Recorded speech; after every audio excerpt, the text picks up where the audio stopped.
going to put him? Has he been able to find any more time and get himself into the 128? The answer to that question is no. In fact, that's quite a poor time. 128 point. Well, not a poor time. He's slower than by about half a second through his best. But we'll see if we've got anyone else on a hot lap at all. We've actually got Lucas Euler heading through the final few corners. Is he on a quite quicker lap? He is indeed. Look at that. He was green on that second sector. He comes up towards the final sector here and across the line, and he goes even quicker still into the 127s. 127.986. What a lap time that was. He's put himself way top. In fact, I think he's gone slightly quicker by about another tenth or so. So I think he was the only person in the 128s. He's now the only person in the 127s now. So really, Lucas Euler fails to amaze us all. And what's intriguing is that battle for second place between Carl Smith and Roland. Now, Roland himself is out of the final sector. Look at that, he's only 200th of a second off of Euler's time in the first sector. So you can see these two are matching themselves blow for blow in the first sector. It seems to be in the middle sector where Euler has the better advantage and is able to utilise the grip better. He's more comfortable with the setup as Roland flings it through Maggots and now through Beckett's and now through Chappell. Where on the second sector is he? How much time has he lost in the second sector? Well, he's lost a couple of tenths on that one. He'll be able, if he stays where he is on this lap now at the moment, he'll be able to get himself closer and back onto the front row. But of course, we've got to watch with Dave Carl Smith and see exactly how quickly he's been travelling. I'm trying to keep an eye on him on the screen here as Roland now heads up towards Vale and back up towards Club. Carl Smith is now heading now through the complex at the moment. We're watching Nick Roland as he comes across the line. And the lap time it is, he stays third. He lost himself about 4/10 of a second through that final sector. We're now going to quickly switch now to Dave Carl Smith. He's down by 1.1 seconds at the moment in that first in the first two sectors, but he's lost quite a bit of time, especially in that second sector. Plus, maybe had a dodgy first sector. I didn't quite see it because we were watching Nick Roland ahead.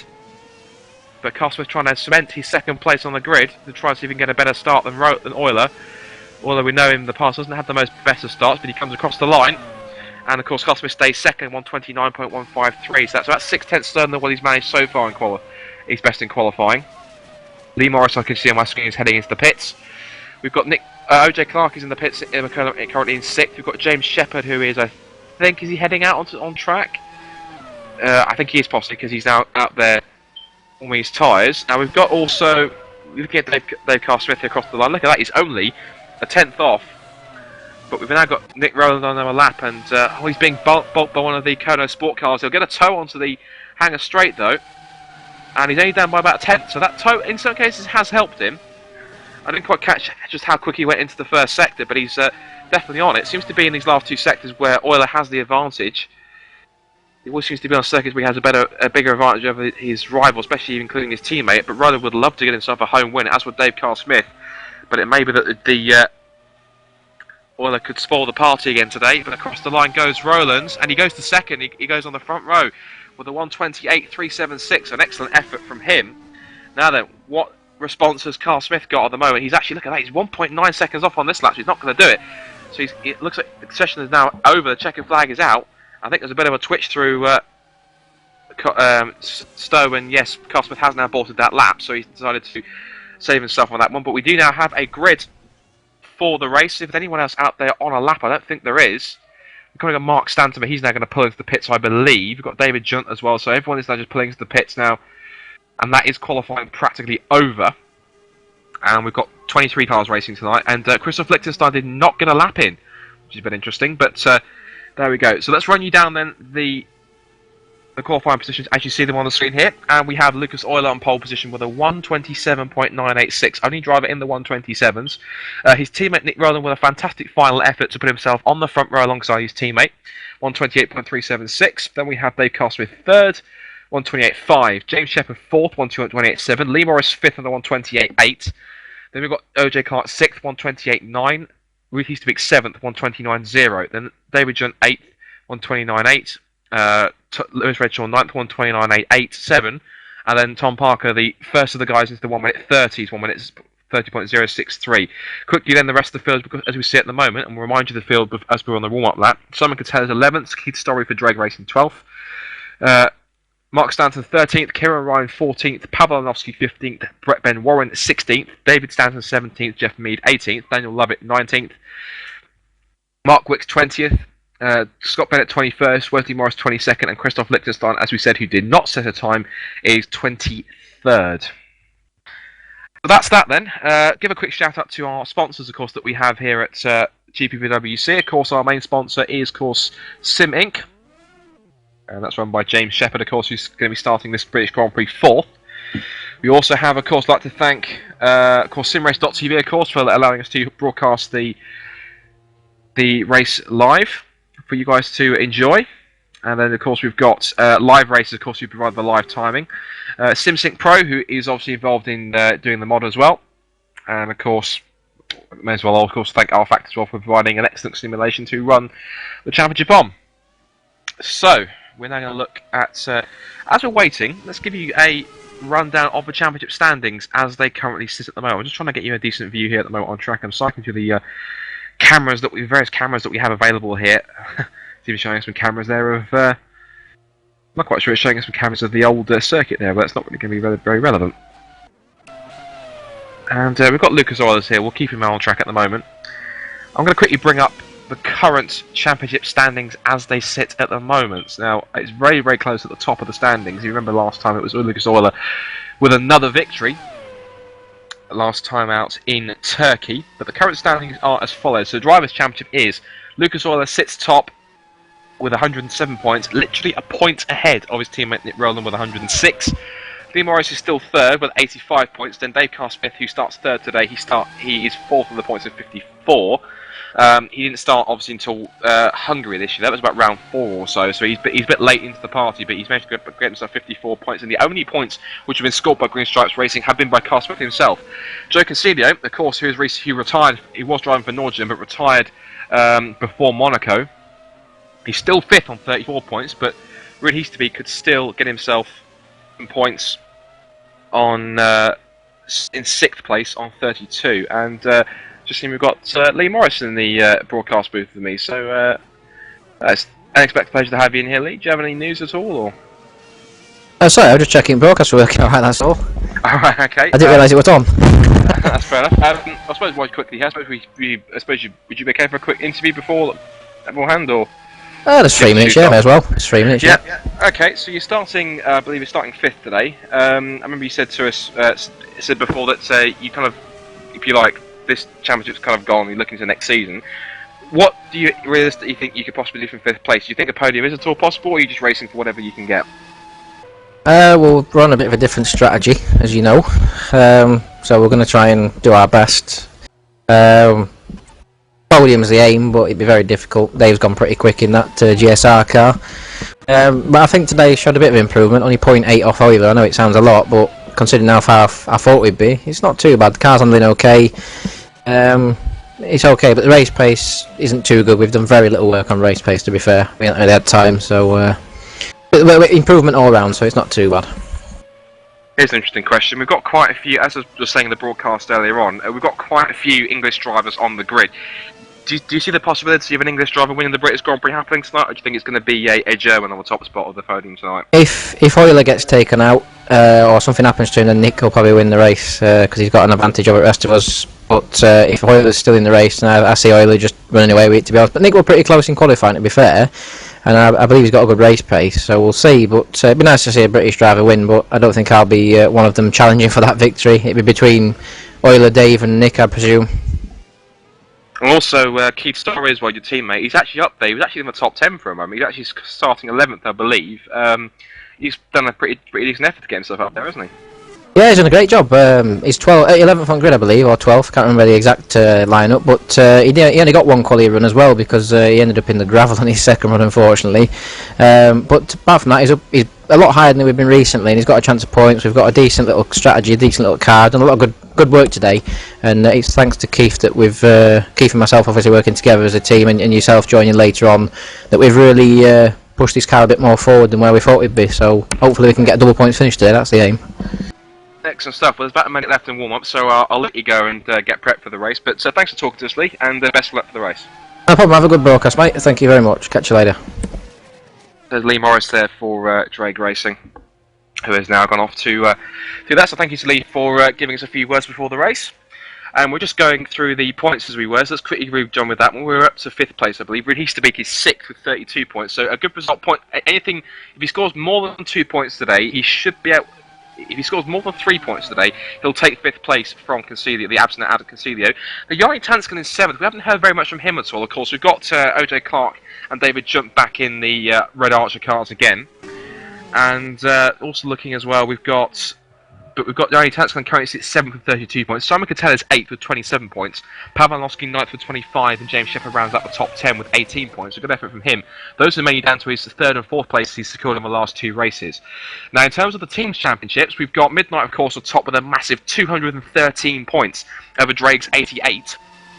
Then we've got Norjan a 3rd with 71, Red Archer a 4th with 55, 1 point ahead of Green Stripes with 54, but as we said, all those points have only been scored by Carl Smith. He's just a note for Green Stripes, he's joined by Christoph Lichtenstein, the team boss, in this race tonight. 6th place with Nijo Racing with 32 points, Kerno Sport 7th with 27, 8th is Red 5, who have since withdrawn, and we'll actually touch on that in a second. With 19 points, they did have 19 points, I suppose. Woods Racing are 9th at the moment with 12 points, and Hawkeye 10th with 9 points. We've now got literally warm-up has now finished, so we're now getting ready to come onto the grid. In terms of the situation that we've seen with, Red 5 Racing, the announcement came through that team boss James Shepherd. Actually, that's quite interesting because Red 5 are actually on the grid tonight, which is rather weird. But is James Shepherd on the grid? He did qualify. Oh no, sorry, he's racing Hawkeye tonight. I do apologise. The Red 5 aren't on the grid, but James Shepherd is currently racing Hawkeye in this race. So he's taken the place of, I believe, is that Bart de Vos? Yes, it's Bart de Vos. So James Shepherd and Lewis Redshaw in the Hawkeye racing car tonight. Now, what happened with Red 5 is that James Shepherd has decided to withdraw the team due to the fact that we had a couple of members who shall not be named who unfortunately got banned from forums from the league. Now, as a result of that, with Red 5 withdrawing, they've recently had a number of applications for a 13th team now to take over that spot on Red 5. The deadline for the teams has now passed, and we'll find out soon enough as to who's going to take that one. Teams that have been rumoured such as Multiforce, who race in Super Cup, of course Torrent Motorsports as well, who are a very well-renowned sim racing team throughout the sim racing community. And of course, there's some rumours also, of course, that Lee Morris has put forward an application for a team. Of course, it's all speculation, it's all rumours. But we hope to see and hear that announcement very soon. But of course, you can check out all the announcements on the forums and of course on GPVWC.com. We've restarted the warm-up for a moment, I think because we're just waiting for a few more drivers to come back into the server. And yeah, but obviously if you are watching along, of course you can get your thoughts in at all on Twitter at GPVWC. You will also join us on our Facebook page, just search GPVWC and you can join the page for all the updates and followings and goings on in the leagues and our various championships. We're also on YouTube as well. We have our own YouTube channel. You can search GPVWC and look for the channel with the same name. We have started uploading full-length broadcasts, I believe, of both Super Cup and Super League. I think possibly maybe some other series we started to do as well. And also, of course, you can go to the website, GPVWC.com. You can sign up to the forums and get involved with some banter on the forums and keep up with the latest news. And of course, even if you think you can handle one of the Super League car possibly in a testing role, or you think possibly you could race in any other series like Super Cup, Formula Challenge, World Sports Series has now since finished, but that's going to be replaced with the Masters Series. And of course, we did have an Endurance Series, but that's now being renegotiated. But there's a possibility we're going to do a World GT Series as well, but of course that's in an early planning stage, so just waiting for that one. Now, of course, just waiting for the grid to be set up.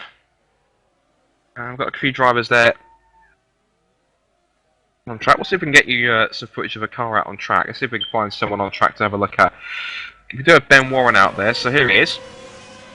Ben Warren, just quickly, a quick note, I hope you won't mind mentioning this, but Ben Warren actually races with hand controls, because he is again, no offence is meant by the cheers in the nicest possible way. He is unfortunately handicapped, but I think he does a fantastic job that he actually uses hand controls. So best of luck to him. He starts from 16th on the grid. And speaking of the grid, we have now advanced to the race sessions. So you can see on the top there, we're going to have 52 laps of this new Silverstone Arena circuit. There's the wing you can see in front of us here. And we'll quickly switch now to what will be on the front of the grid with Lucas Euler. And we'll go through this grid for you of 23 cars, I believe.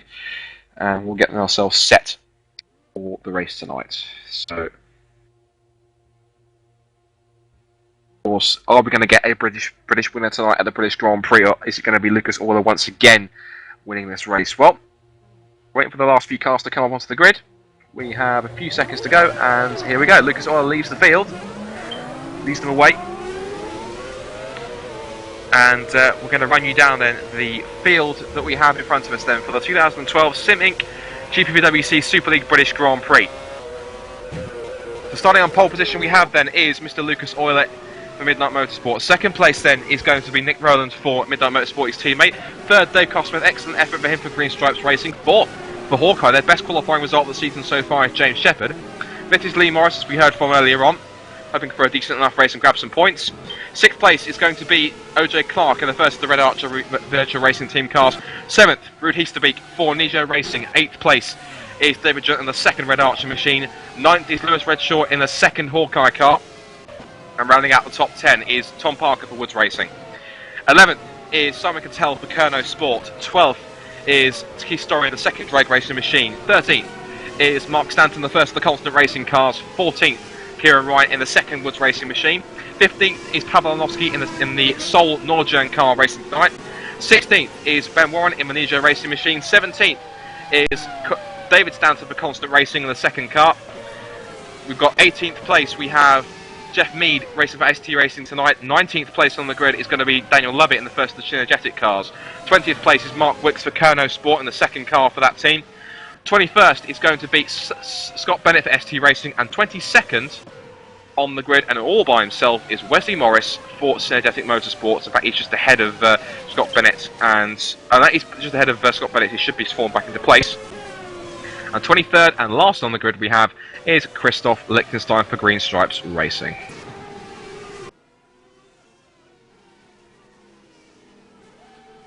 So then, we're watching here Lucas Euler as he, to coin the phrase that I used to use in these kind of times, the warm-ups, trying to stack the pack, get everyone closed up as much as possible.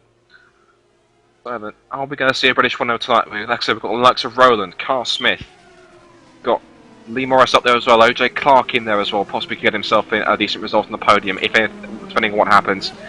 Well, this man right here, Lucas Euler, find himself on with the victory once again. Bringing the field then on to the grid for tonight's Super League race. Round 10 of the 2012 Sim Inc. GPVWC Super League, the British Grand Prix at Silverstone. And there it is, it's an all-blue front row. All in that front row. The cars then moving on to the grid and will be set for 52 laps. Who's going to get the whole shot into turn 1? And more importantly, who is going to be the one that sets the pace initially here?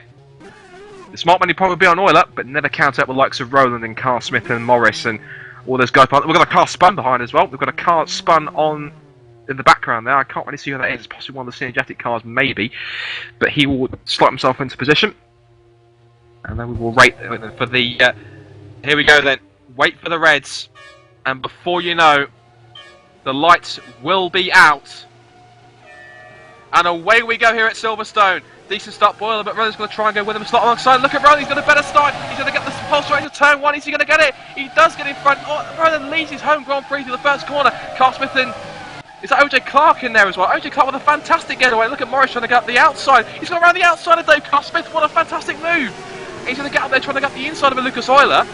Wonderful start. Look at that. That was a wonderful getaway from not only Nick Rowland, who leads his home Grand Prix now, but what a start for Lee Morris. He goes, look at that, around the outside of Village, past Dave Carl Smith as they head down towards. For the first time they sweep through there, as they sweep through the first few corners, and there's battles going on down the two Woods cars are getting battled in there as well. And look at that, Euler is just absolutely jumped at the start there, and Rowland trying to sprint away there as he heads his teammate up towards Cops. For the first time then, through they go. And it is the two Midnight cars in front, but of course, it's not the order we expected them.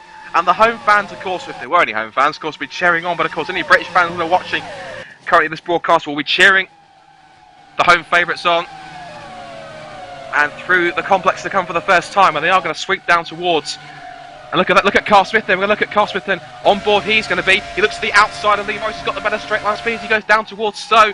Will he get the outside line? No, he won't, because Morris is going to do that. But look at the switchback that Carl Smith's got. Oh no! And look at that, Carl Smith's off the road. Look at that. He got a bit of contact with Morris, and he's lost two positions as OJ Clark and Heasterbeek go past, and Carl Smith almost outbreaks himself into Vale Corner. But he's now going to get himself back up through the field. So look at that. They're going to go through the So they go, there's Rowan leads from Euler, then Morris, Clark in 4th place for Easterby, then Carl Smith back in 6th, Redshaw, Cattell. Look at that, is that one of the Stanton cars in 9th place, I believe? It is, it's Mark Stanton in 9th place, what a start he's put in. 10th place is now, of course, is Kieran Ryan for Woods Racing, so Tom Parker's dropped down low, he's actually dropped behind his teammate in 11th place. And then in 12th we actually have, I believe, Daniel, look at Daniel Lovett! Daniel Lovett's up to 12th place, that is an unbelievable start, how did he do that? That is absolutely incredible! What a start he put in, that's absolutely fantastic.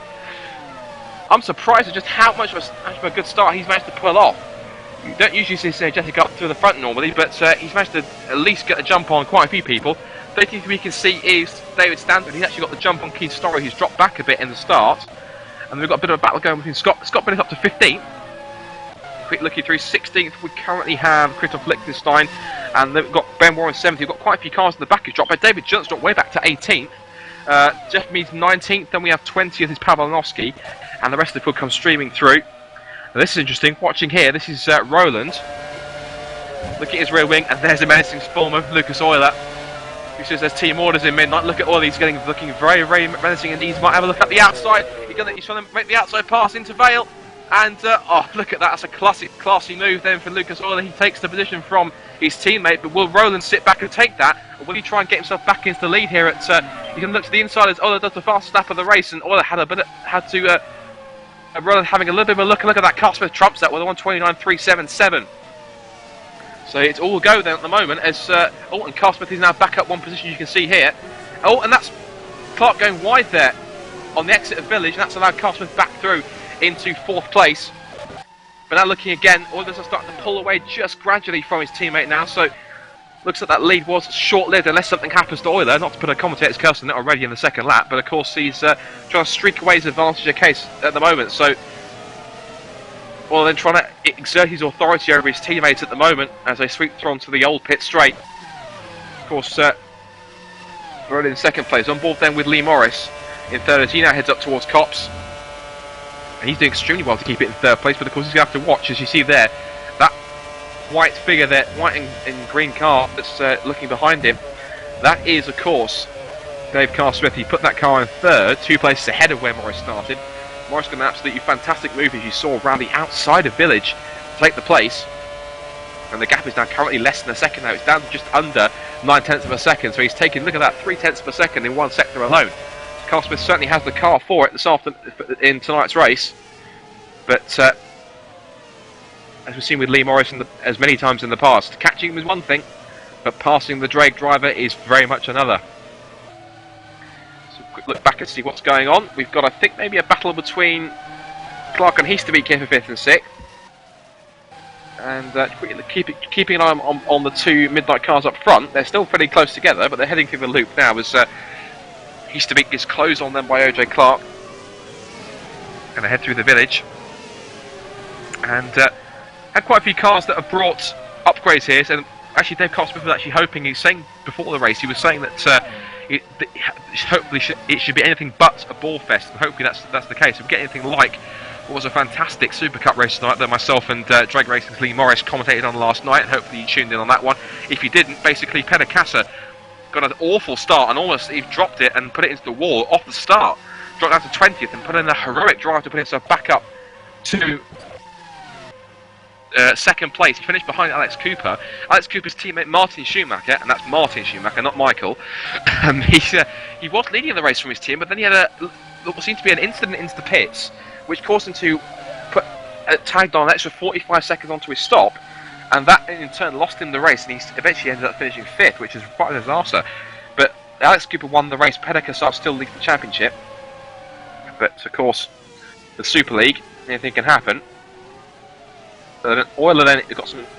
Oh, that's. I thought for a second that was one of the midnight cars. It's actually one of the Synergetic cars, I think. Now, is that Daniel Lovett? Is that Wesley Morris? Well, it's one of the. Well, both Synergetic cars are out of the race already. Wesley Morris and they're both out on the same lap. That's incredible. So that's an awful luck for Synergetic Motorsports. Both cars are out on the same lap, and Keith Story's down to 21st. Keith Story's lost his front wing. Keith Story's lost his front wing. Now, where's he lost that? He's lost it obviously somewhere along the lines. Oh, let's see if we can go further back. I think yes, we can. Let's have a look. Now, where did he lose the front wing? He lost it quite a way back, actually. I'm just trying to rewind the footage to try and find out where he's lost it. And where did he lose that? He's back in the pits now, and I think he's lost it. Where did he lose it? He was a contact with Christoph Liechtenstein, I think. Oh, that's why. You think at it here. That's why the stage was off. Oh, and there was contact with one of the constant cars, and look at that. Story got squeezed in. He lost the front wing, and that's he's back out of the pits now. He's now running last, 21st and last on the road, so that's quite unfortunate for him. As all of then you see up front trying to extend his gap now. He's up to 1.4 seconds from his teammate Nick Rowland. As to the battle between third and fourth, you're seeing here Morris then is just holding station in third place then. Carsmith closing all the time. The gap's now just a fraction over half a second as they come down towards Vale Corner. And if you look at that, I'm just going to quickly look through the field and see if we've got any more major battles going on behind that. We have got Clark and Heasterbeek having a go, having a bit of a battle between each other. They're actually not too far behind. You see it in the background just there. In fact, we're going to quickly switch to them. And looking at from the rear wing of OJ Clark, as you're seeing here, Ruud Heasterbeek is closing all the time. You can say Ruud Heasterbeek is always a dark horse. He's always one to get in there and nab some points. And he's definitely on the prowl today. Fifth is his target. OJ Clark is the man standing in front of it. I think there's a bit of a wobble there for Heasterbeek out of the loop. Through entry off the Wellington Straight. As we do that, I'm quickly just keeping an eye on what's going on between the cars in front of them. We do also have Cattell and Redshaw fairly close together in 6th and 7th. And James Shepherd's dropped back as well. Where's he got to? He's gone back to 19th. So 19th's got back. I'm honest, I don't quite sure why Shepherd's gone back up to 19th. Maybe he's had a spin somewhere or some contact. But apologies for that. We're probably watching more kind of immediate battles, shall we say? We now watch Clark, and look at Heasterbeek. He's right on the gearbox then of OJ Clark as they sweep through the complex once again. And also going to quickly check up on the progress of the battle for third place. And Carsmith's actually a little bit closer than he was last time. But currently you're seeing Heasterbeek that goes to the outside towards Stowe Corner. Clark goes defensive, and Heasterbeek just tries to drive clean around the outside. He doesn't have enough grip on the outside of the circuit. And Clark holds on. But again, Heasterbeek darts out a little bit there into Vale Corner. But again, not quite close enough to make himself much of a threat alongside. And I'm just quickly watching the corner on my monitor. Then Carsmith is just holding on. He's about 0.6 of a second behind Lee Morris as they went across the line at that point.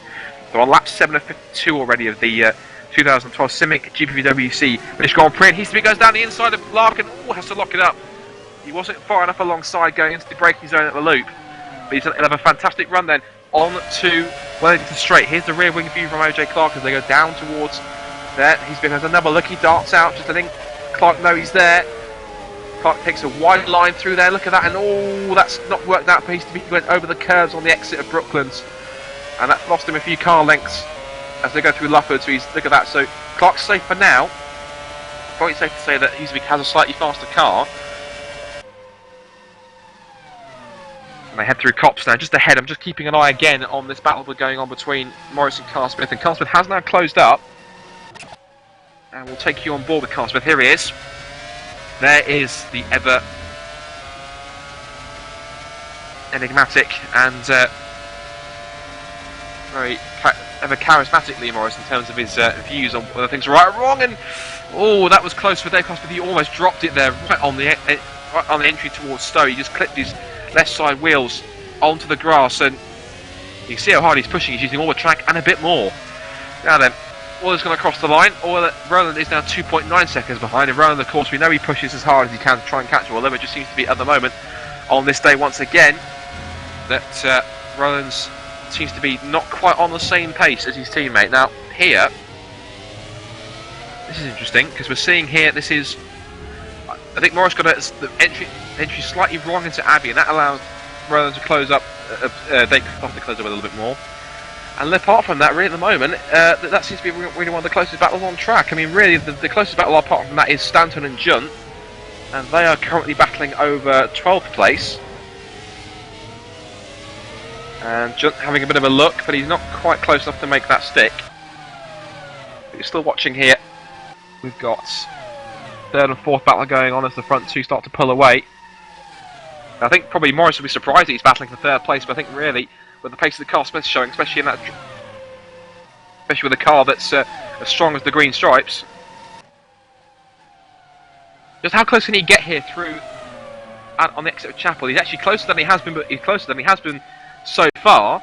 He's only 0.3 of a second off. He's out in the toe down towards Stowe Corner. Has he got enough draft? No, he hasn't. He's not close enough now. He tries to go around the outside. Takes the wider line through Stowe.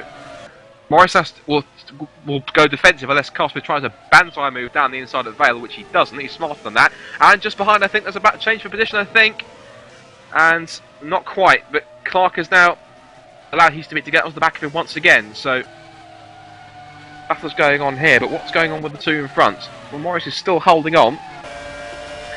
Rear wing then of Lee Morris's car. You can see Cosworth closing on the braking, and he's got looks like he's possibly got slightly better traction through the slower corners. And again, or maybe not, because Morris is pulled away slightly on the exit there. And Cosworth always has the toe ever so slightly, but just can't get that close enough. And it looks to me that Morris tried to go a little bit deeper into Brooklands, which he did.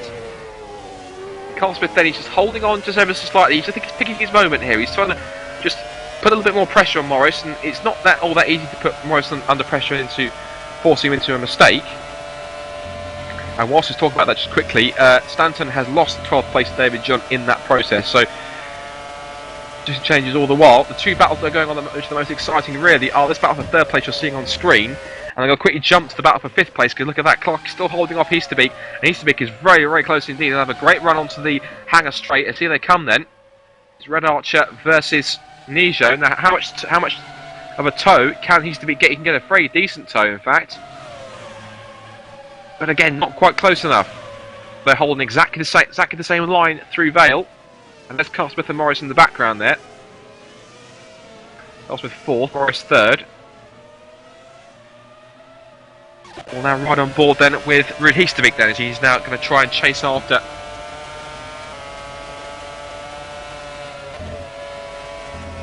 the Red Archer racing car. I'm going to quickly keep an eye whilst that's going on the battle for 3rd. Keep that on my screen so I can look at two different battles at the same time, or we can keep track of what's going on with that one. Anyway, bit of a slide there from Easterbeek, trying to put the power down.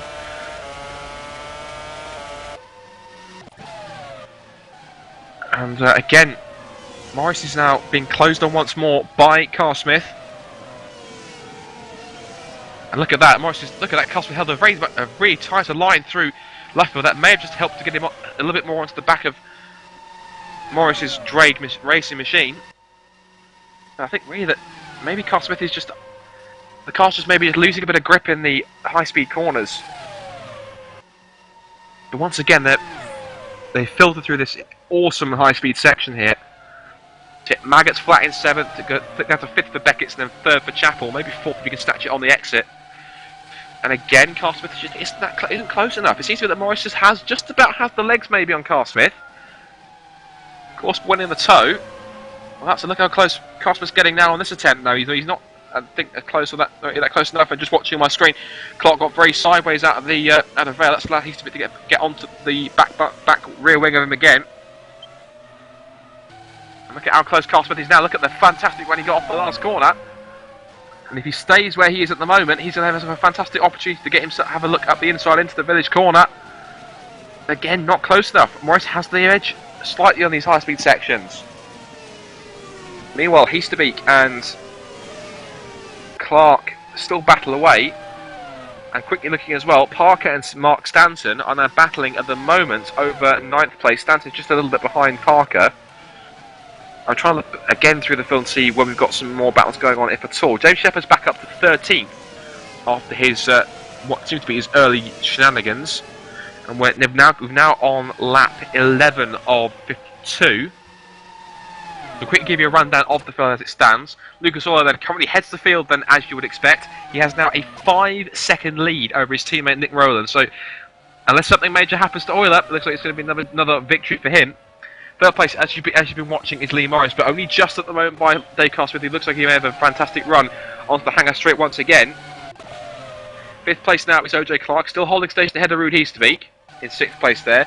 7th place currently sat at the moment is Simon Cattell. He's actually making his presence a bit more known in this race, albeit having a rather quiet one at that. 8th place is currently Lewis Redshaw for Hawkeye Racing. 9th place, of course, is Tom Parker, another British driver. And rounding up the top 10 is Mark Stanton. So look at that. Out of the top 10, we have, just going to calculate this if we've got it correct, we have all but two drivers are British. So we've got 8 British drivers in the top 10. So it's a fantastic run for any British fans watching, because I think the majority of the Super League drivers are actually British, with obviously drivers from Germany and Finland and Jarl Tynes from Norway, who's actually not racing this evening, but unfortunately for them that's not what he worked out for that one. And that's interesting, because we've now got the start of the lap back marker. That's one of the ST Racing cars that both Morris and Carl Smith were lapping. And there seems to be a bit of a stalemate here between both Morris and Carl Smith, and the same situation for Clark and Heasterbeek. Down towards Copse to come again. And look how close Carl Smith is this time. And is there a wheel in the middle of the track? I think there is. That's a wheel in the middle of the track. Or at least the graphic of a wheel. But still, Morris then holding on just about. But look at this. Carl Smith's got the best run he's ever had onto Hanger Straight. He's closer than he ever has been. Is he going to get close enough to have a look down the inside? He's getting ever so close in the slipstream. Goes deeper through Stowe and now towards Vale. He's going to have a look up the inside. Maybe no, he doesn't. He darts up slightly, and just behind that looks like Heasterbeek's having a look up the inside then of Clark. They're going to go side by side. He's a bit locked up as well as the ST Racing car they've just lapped goes ever slightly wide. That was the best chance that he had.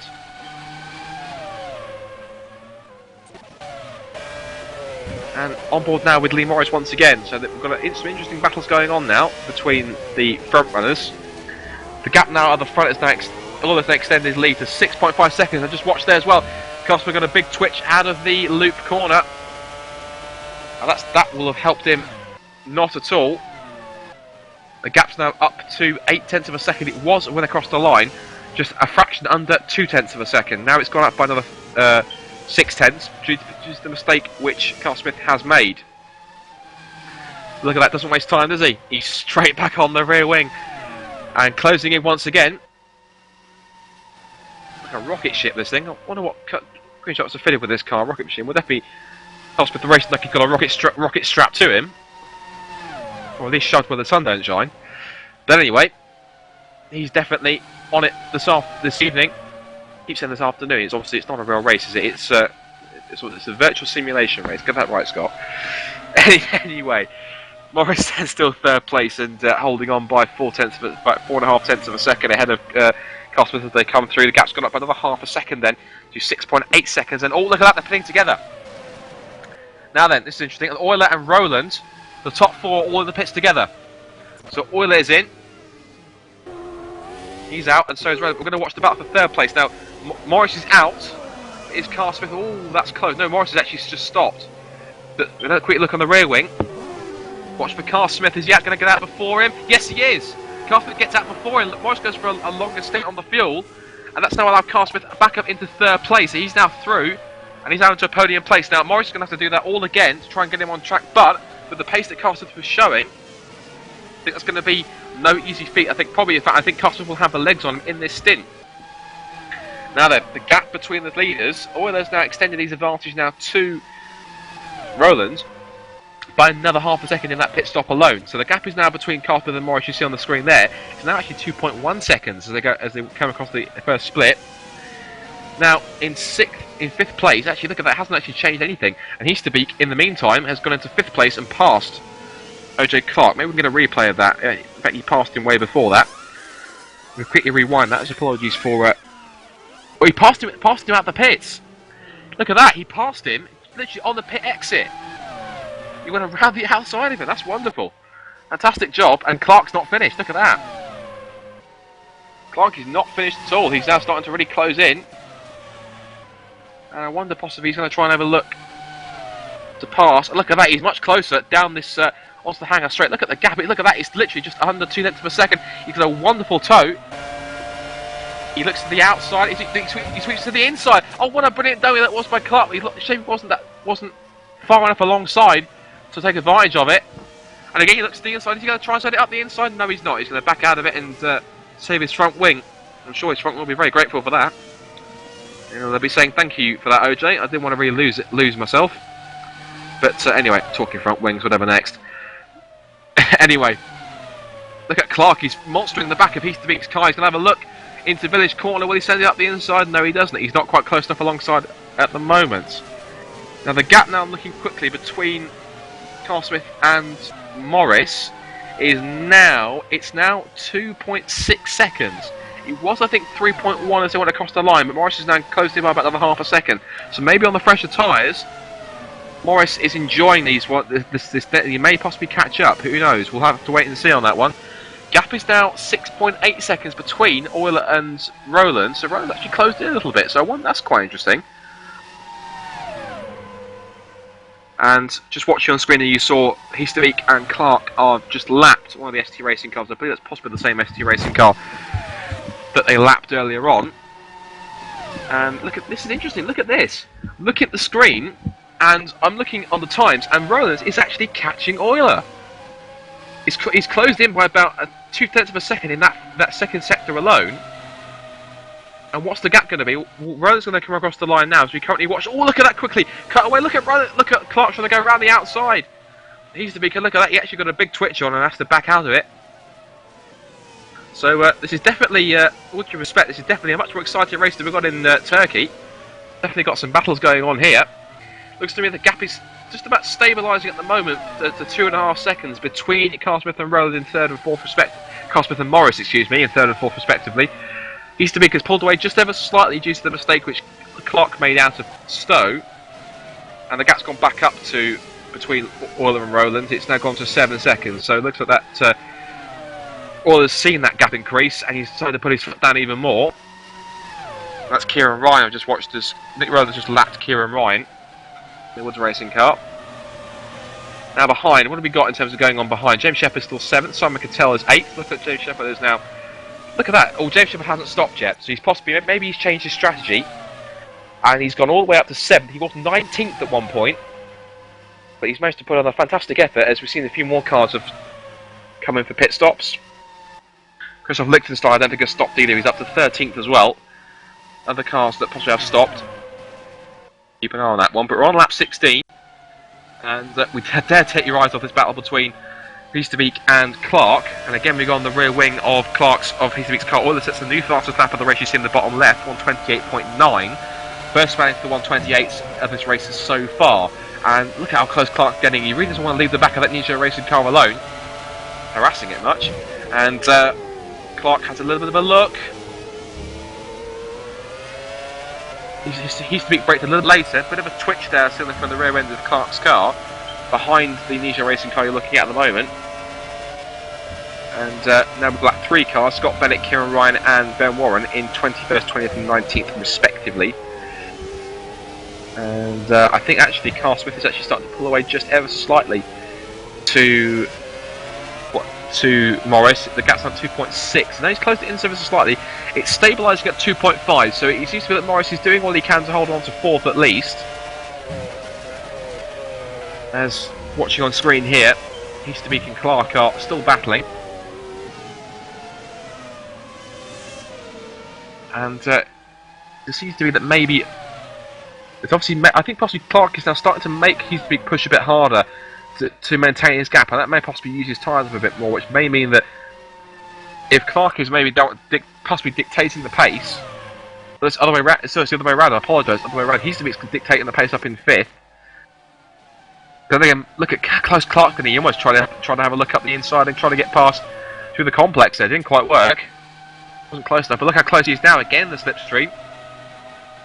Is he going to have another go into back on board with Clark? He's going to go around the outside. He's going to hold it. Looks to the outside. He's got the inside line now for Vale. And that's a wonderful overtake. He's pulled off around Stowe. And Clark is now up to 5th place. What a fantastic pass that was. I'm glad we caught that on camera.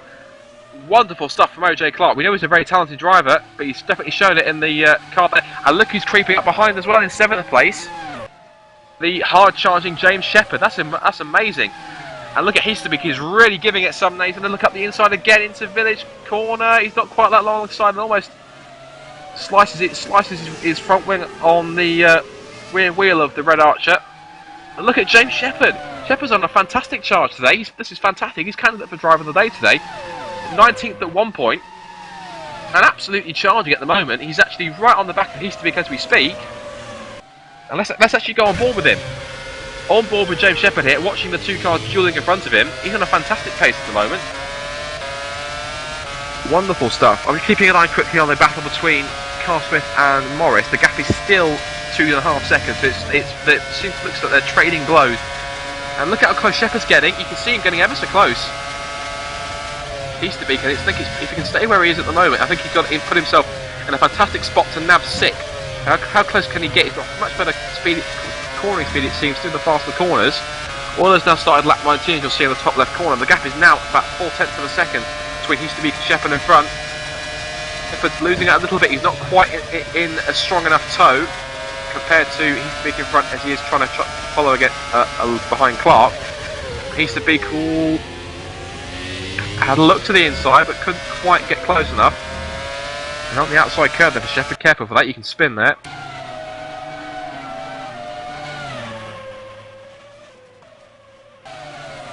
Simon Cattell is 8th, as you see there. Randomly put that out. Fairly quiet race to see for Simon Cattell. He's not really done too much. He's now currently trying to hold off Lewis Redshaw in 9th. And in 10th place we currently have at the moment, because we've got Tom Parker. Now let's quickly go to that battle for 4th place. What's going on with that one? 5th place, excuse me. And here it is. And OJ Clark is still ahead of Easterbeek. And quickly just behind you can see Redshaw getting very close to the back of Easterbeek. He's really closed in on this one. Now then, what can he do on the run down towards Copse there? How close can he get, if at all? Well, these two running line astern. 4th, 5th, 6th and 7th. You can throw a blanket over them as they sweep through Copse corner as one. And look at the wonderful run that Shepherd got through Copse. And heading through the complex then, as Easterbeek closes on Clark. But Shepherd closes on Easterbeek. These three are duelling away. This could be a race-long duel, depending on when Shepherd has to stop. And look at how close he's getting here. This is the chance for Shepherd to get himself past. He's going to the outside. He's got the toe off Clark. That's a smart move. Can he hold it round the outside is the question. Answer is not quite. Easterbeek had a better grip through the inside of the corner. And holds on and Shepherd now finally pits. So of course maybe he switched his strategy slightly. So you look at that. His strategy is, if you like, in a parallel universe compared to everyone else. And that's interesting. He's watching Lee Morris. He's negotiated both Kieran Ryan and his teammate Keith Storey and lapped them both in one corner. So that's quite interesting. But you're seeing there, James Shepherd is now pitting. All pulling away then. He's now up to 9.2 seconds the gap. And look at that. Roland's only now. He's not even literally on the old pit straight. He's only just coming onto it now. 3rd place is now Dave Carl Smith. And the gap between Carl Smith and Roland, which is obviously Roland in 2nd, Carl Smith 3rd. Gap is now about 8 seconds, or a fraction under it, for that matter. Morris is now 4th, and again, the gap is still... In fact, the gap has now gone up now. It's gone up to 3.1 seconds. I think some of that was... there was something going on in the background. That was one of the Woods racing cars, I think. That was Kieran Ryan. Now, what happened there? Is that Keith Storey? Keith Storey's out. Now, Keith Storey is out of the race, and we need to see exactly what happened with that one, because I didn't quite catch it.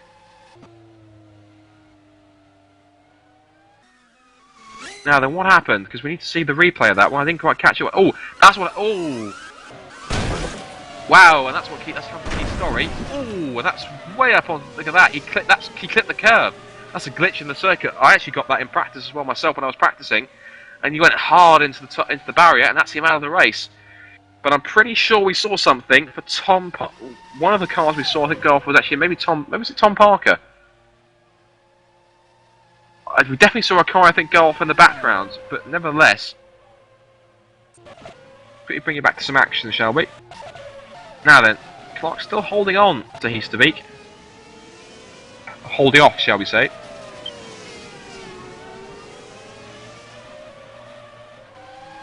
Mark Stanton is currently riding 11th. And with David Junk 12th, Christoph Lichtenstein 13th. So those guys trying to make their way through, and of course, the second drivers here, not on the same pace, of course, as their faster counterparts. I'm just watching myself, Christoph Lichtenstein, 13th on the screen. ahead of David Stanton in constant racing. And look at this on screen. I'll just quickly switch to it. It just caught my attention. Look at how close he used to be. He's gone to the outside there through Woodcote, switches to the inside towards Copse, and really giving it a go. He's really putting him under pressure. This could be a fantastic battle for 5th place or race long. It depends on what's going to happen in the next few minutes in the stops. Of course, I think drivers are possibly going to be going onto a 4-stop strategy, maybe 3 if they're on the harder tyre. Rowland himself is now 10 seconds now off his teammate. He's coming across the line now as I'm looking at it, and he is now gone to 10.3, so it's gone up by a couple of tenths. Easterbeek still charging and trying to nab that 5th place from Clark. Certainly giving the Englishmen some headaches. And once again, we still have, as far as I can see, it's now actually we've got 7 British drivers in the top 10 because now Mark Stanton has dropped out. James Shepherd is now still 10th, and the speed that he's showing definitely suggests that he possibly get himself rather quicker up through the field. And that was actually somebody locked up into the chicane. I'm just watching for James Shepherd in front of me. Or just looking at a different screen. 5th place then for OJ Clark. It seems to be the battle's now kind of calmed down a little bit. Nothing too exciting going on. And it seems to be that all the excitement's died down ever slightly. The only battle that's really worth watching really is this battle for 5th place you've got on the screen at the moment. Apart from that, we don't really have anything else. It was Kieran Ryan that went out. I knew there was a Wood racing car that spun in the background. I've been watching that shot, and it looks like he actually lost his rear wheel. From what I can see, I think. That's not a graphic glitch I can see on the screen, but Kieran Ryan out, and now classified 20th.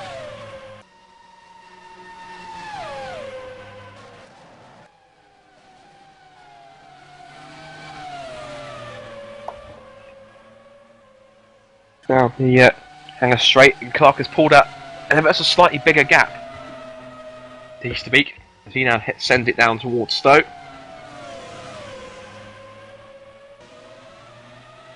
Clark, of course, started off the season in the Synergetic car. Of course, he's since moved on and he's currently in the place of Johnny Tanskanen. But I believe he'll be there for the rest of the season, or until further notice. He's doing well to hold off Easterbeek. He really has been one of the pleasant surprises of the year. He really has shown definite and extremely strong form for Nijo Racing. I'm pretty sure that the team bosses of Superleague will be watching on and waiting to snap him up. I think Chris Williams will have a hard time keeping on to the Dutch driver as they head down towards Brooklands, now through Luffield.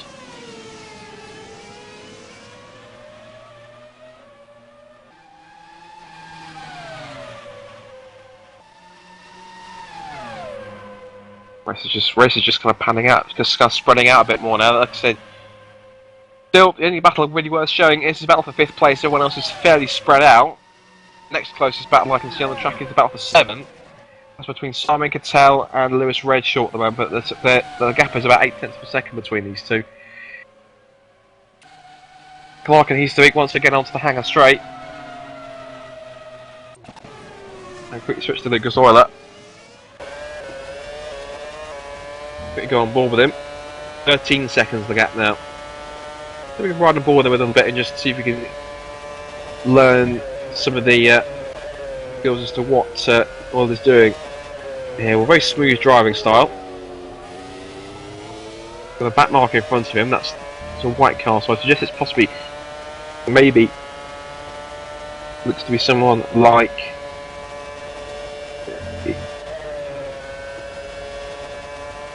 One of the Mark Stanton cars, maybe. I'm not quite sure. Oops, sorry for the broadcast freezing there a little bit. Bit of a glitch. We're gonna. Oh, that's interesting. We've got a bit of an interesting battle going on. Well, there was between that Lichtenstein, Stanton, and Orlowski. That's all for 13th place, excuse me.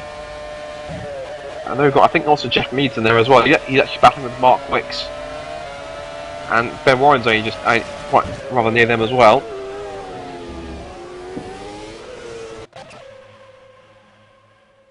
So OJ Clark then. He used to be getting very close. He's trying to go up the inside there towards Maggots.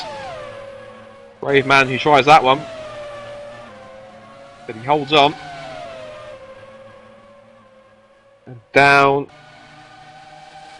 on to the straight to go. And interestingly enough, is that Easterbeek has his teammate Ben Warren coming up in front of him. And Wicks and Mead are battling in front of Warren, so that's quite an interesting scrap that's going on there.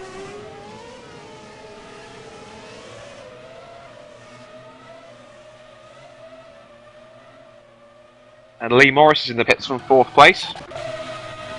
As they're watching there, Easterbeek's trying to go around the outside, but he may have just done it.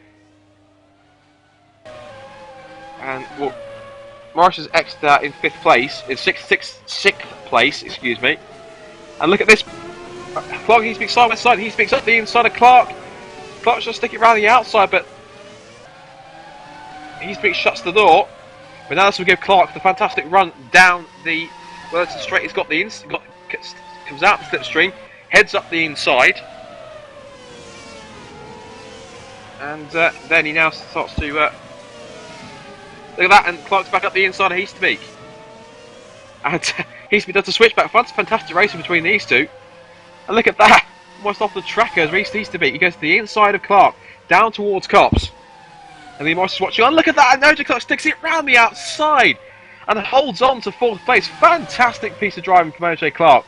These two putting on a fantastic show for the viewers that are watching this evening. Fantastic stuff from this lot. As looking if there's any more battles, I think Lee Morris will be closing in on these two as well anytime soon. Obviously he's now out there on it in fresher tyres. You see him there in the background there, the black and silver car of the ever pacey Lee Morris. Just to head through.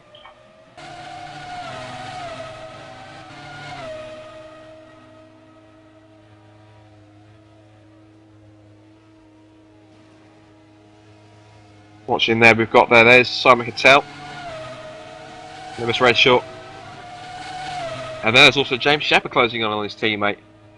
Keeping an eye on the battle going on for 4th, OJ Clark now to still stay ahead, Morris closing in ever slightly.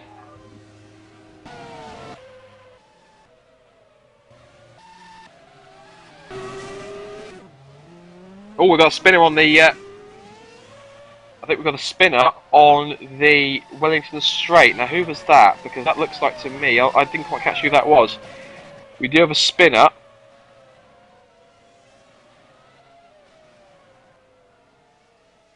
There was a spinner on the Wellington straight. I'm pretty sure there was. Now, who that was, I need to try and find out who. But anyway, apologies for that. Now then. Clark and Easterbeek. Give it a good go. Clark and Easterbeek is now heading down towards So Easterbeek all over the back of him, and that's the car going to the pits. Look at that, and Easterbeek and OJ Clark heading together, and Euler, I think, is... Well, Carl Smith is in the pits. I think he said, look, I think the two Midnight cars have pitted already, and that's now put... Oh, that's interesting. Look at that. I have to switch because second place, Dave Carl Smith has leapfrogged. Look at that. He's leapfrogged Nick Rowland. That's an incredible piece of driving from Dave Carl Smith. Look at that. That is unbelievable. So whatever stint that Carl Smith put in, he's managed to get himself ahead of Nick Rowland. That's a fantastic piece of driving. And look at Rowland up the inside of Dave Carl Smith, and easy takes the position back like candy from a baby, in all fairness. But how will Carl Smith respond to this one? Can he get himself into the toe? Yes, he can. He's getting ever closer now. Can he get himself up the inside, up towards Cops? They're going to head up towards then. Midnight versus Green Stripes. I think possibly the Midnight has better high speed grip through the corners. And they fly then through the complex. Carl Smith hanging on the coattails of Rowland. Bit of ever so slight twitch through the exit of Chapel. Now, can he get any closer down the back straight? He does close in ever so slightly, but not close enough, I don't think. Oh, look at that, the grip he's getting from these brand spanking new tyres. Of course, Rowlands have had a lap to warm up, and Costa goes down the inside towards Valley, goes deep enough. Has he held the place? No, he hasn't! Oh, and that was very close. I thought he almost tagged the back of Rowlands' car, and he could have swung him around into a spin. but he's held on to it. Rowland holds on to second. Carl Smith keeps the third. Albeit with a bit of a gap now. As Heasterbeek now got ahead of Clark now in the pit stops, I believe. And Morris is back up to... Where's Morris gone? Morris is down to 10th. So has Morris stopped again, I think? I wonder. I'm not sure what's happened. I apologise, I missed that on camera. If anyone can possibly tell me, if anyone's watching, if they know exactly what happened to that one, then that'd be grateful. But I didn't actually catch what was going on with that.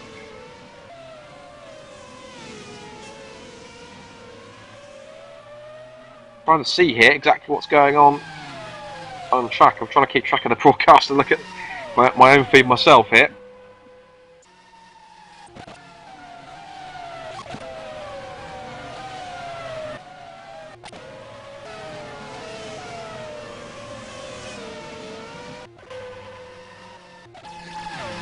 Looking at the top 10 here, we've got Lewis Redshaw is ahead of Simon Cattell. So he's obviously made up in the stops.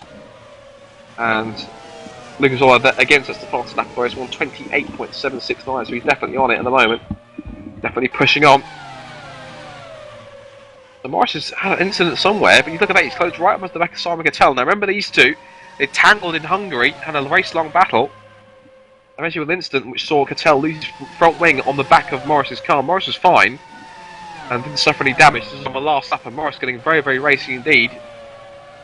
Just to say, remember me. And look at that, he's got a wonderful run onto Hangar Straight, and he should easily breeze past his fellow Brit. Moves to the inside, and that's on pure straight line speed and getting a toe as well. And with superior grip as well. Powers past Cattell into ninth. Next target's Lewis Redshaw. I wonder if in the process Morris actually switched his strategy around maybe. Maybe he dumped some more fuel into the car as well and has to go for a longer stint to get himself back up the field. Now what's interesting is just look keeping an eye on the battle for seconds. And Rowland hasn't got away from Carl Smith, and maybe did he... Whatever's happening, Carl Smith is definitely hanging on to the back of that midnight car. All this pulling away, in fact he could definitely make a pit stop and he'd still be able to... Another pit stop now, he'd still be able to get back out in front. He could make himself a cup of tea and have a tea and a biscuit and still come back out in front, I think. 26 seconds is the gap. Morris now is closing it, has already closed it, you can see then on Lewis Redshaw. Quickly go back to this battle between Rowland and Carl Smith, because this is quite intriguing to see what's going on here. I'm going to go on board with Dave Carl Smith. Look at that, he got a better run through the final corners he did from Rowland. Rowland's going to try and go defensive, he's got the slightly better straight line speed, but Carl Smith's in the slipstream, he darts out and looks to the inside to try and put Rowland off, but not so.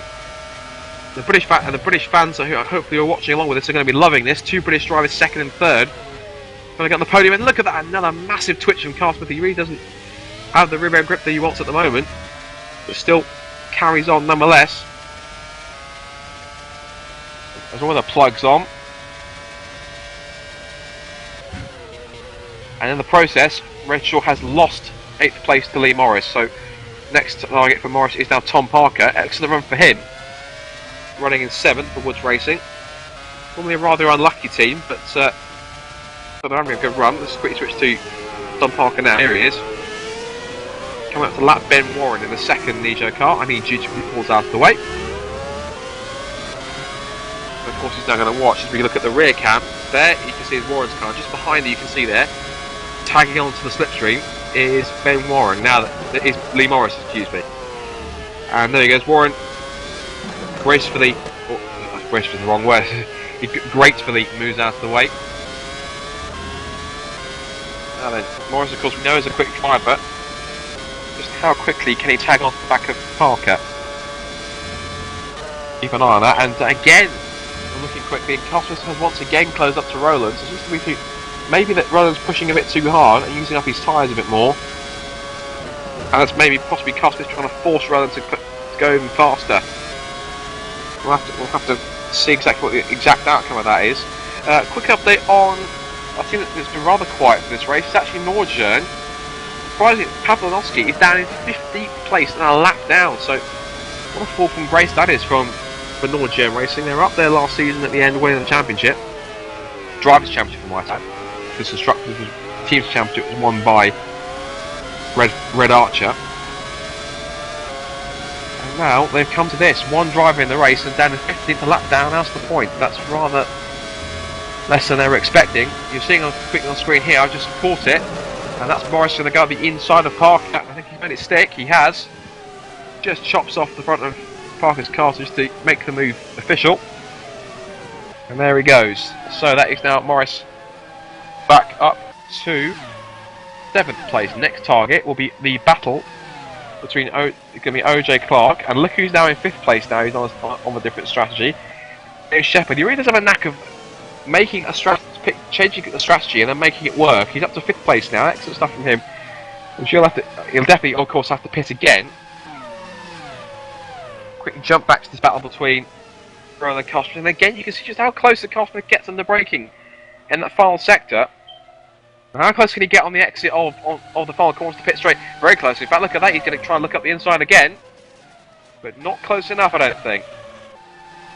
But he's definitely putting Roland under some immense pressure.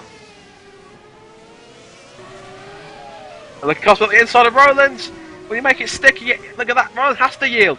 Wonderful pass from Cosman up the inside of a loop in the H3 corner, but now Roland will have the slipstream down towards Wellington Straight.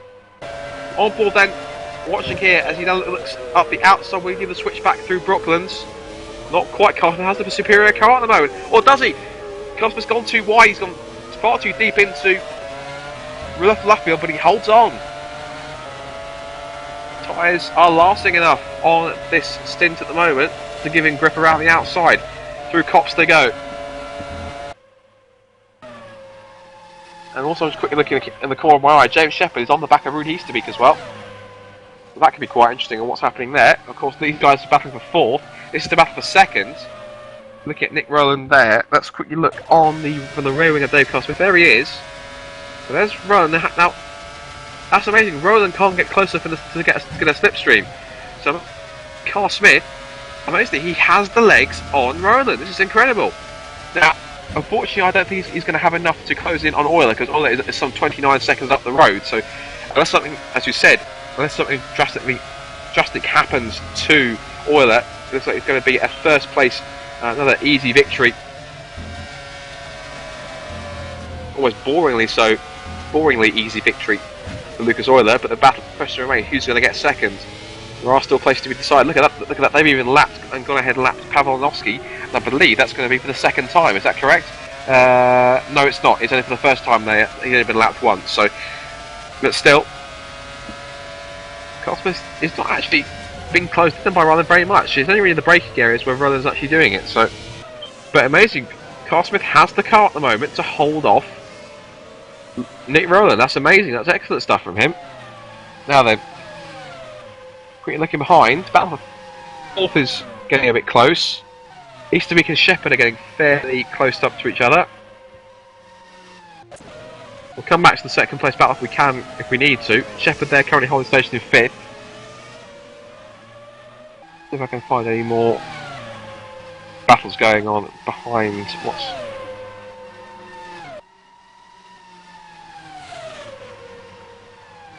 They have 19 laps to go then. Oh, look at Shepherd, look at that. Up the inside of it. He's going to get them smooth done by Maggots. Oh, that's a daring move. What a fantastic drive pass that was from James Shepherd. That is balls out stuff from James Shepherd. He's up to 4th place. That's a fantastic pass. Shepherd making this alternate strategy work. And look at the gap he's pulling on Easterbeek already. Look at this. He's absolutely flying at the moment. Shepherd is probably one of the fastest men out there on the track. Now then, I doubt he'll have anything to do to catch it, to close. He'll be able to do anything to close in on Rowland and Carl-Smith. Those two are currently about 19 seconds up the track. But never mind, I'm going to quickly have to switch back to it. Good look at this. Carl-Smith has now been caught once again by Rowland. He's got another toe down onto the pit straight, onto Wellington Straight. And Rowland's not actually getting very close on the toe. He darts out slightly to have a look and let him know he's there. But he got very, very close through the loop and through Aintree. Maybe due to a back marker, I think it was. He's got another one here. That Roland's not going to contend with another back mark. Oh, that's risky. Oh, what was? Oh, look at that. Oh, Stanton's holding up Carl Smith. He's trying to get past. Look at that. He's weaving frantically to get past the constant racing car, and he's just not doing it. He's not slowing down. Now he finally tries to get past. Look at that. He's not even lifting off. I'm not quite sure. Who was that? That's David Stanton. What is David Stanton doing there? He's not letting Carl Smith through, and the first attempt, and Carl Smith will be furious at that. But now look at this. Stanton is now actually in the way of Roland. Stanton finally pulls out and obliges to let the Midnight through, but Carl Smith will probably have to have words with David afterwards as to what was going on there. That could also almost cost him the race, as he got put onto the grass at one point on the old pit straight up towards Cox. But nonetheless, through all that drama, Carl Smith holds on to second place. Now then, the question is Shepherd closing in on the cars in front of him? And the answer, amazingly, is yes, he is closing in. They got 16 seconds. And let's see what it is this time around if he goes across the line. He's gone down by another couple of tenths, so he's definitely getting closer, bit by bit. And I think that the fact that they got caught up behind the lap back marker of David Stanton only helped the Australian out no end. Now then, behind, Parker and Redshaw are battling over 8th, the Simon Cattell 10th. Morris is still 7th, he's closing in ever so slightly on OJ Clark. And we're still seeing Carl Smith and Rowland batting away. What a fantastic opportunity that would be for Carl Smith to get himself a second place ahead of Nick Rowland on pure race pace alone. That'd be impressive to see him do that. It may not be a 1-2 for the Midnights, it may very well be a 1-3. And that's more vital points for Carl Smith to get himself up there.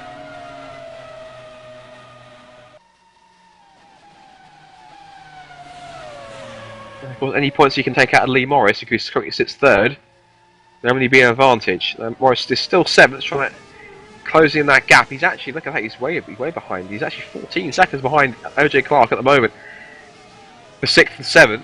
Now then, you're watching still here Carl Smith and Rowland as they head towards Abbey and Farm once again. And really, when these battles don't really happen, it seems to be that it seems to get a bit dull. There's not that too much really going on. Really, I mean, with all they're out there just dominating, we'll show you a picture of Lucas Oil to prove he does still exist. He hasn't disappeared off the face of the earth. There he is in first place.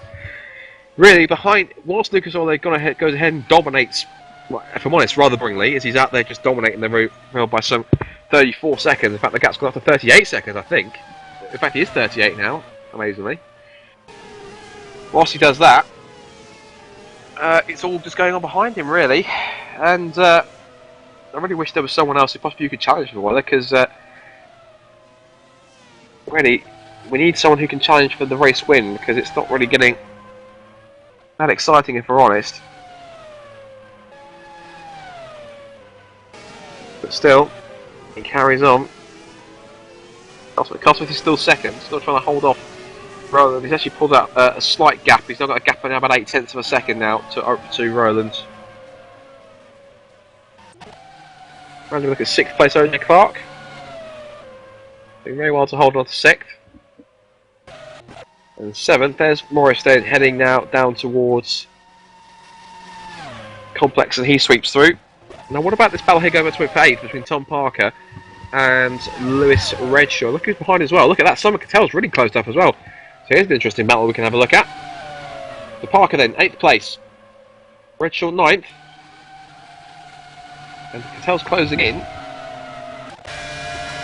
On board then with Lewis Redshaw. 4 points emblazed on the rear wing. Keeping an eye on the battle between Carl Smith and Rowland. They're fairly close to each other as they go through Brooklands, but I'm keeping an eye on this battle going on here, and Redshaw locks up. Cattell tries to do the switchback through the double apex of Club, but he's not that close enough. He's just holding on still, and I think maybe, again, Redshaw is going to try and hold on and see what he can do.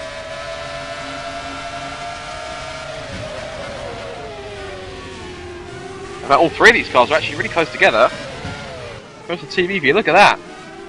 You can throw a blanket over these 3. Look at Cattell trying to get the exit, and Redshaw got a much better run. through Aintree side by side. He's forced Parker onto the curb as they go onto the Wellington straight. Now Watkins can tell, look at that, they're almost, look at that, they're connecting nose to the gearbox like the human centipede only in F1 form. Anyway, and Parker's part has got past, Parker stayed ahead of Redshaw, has got back past him. And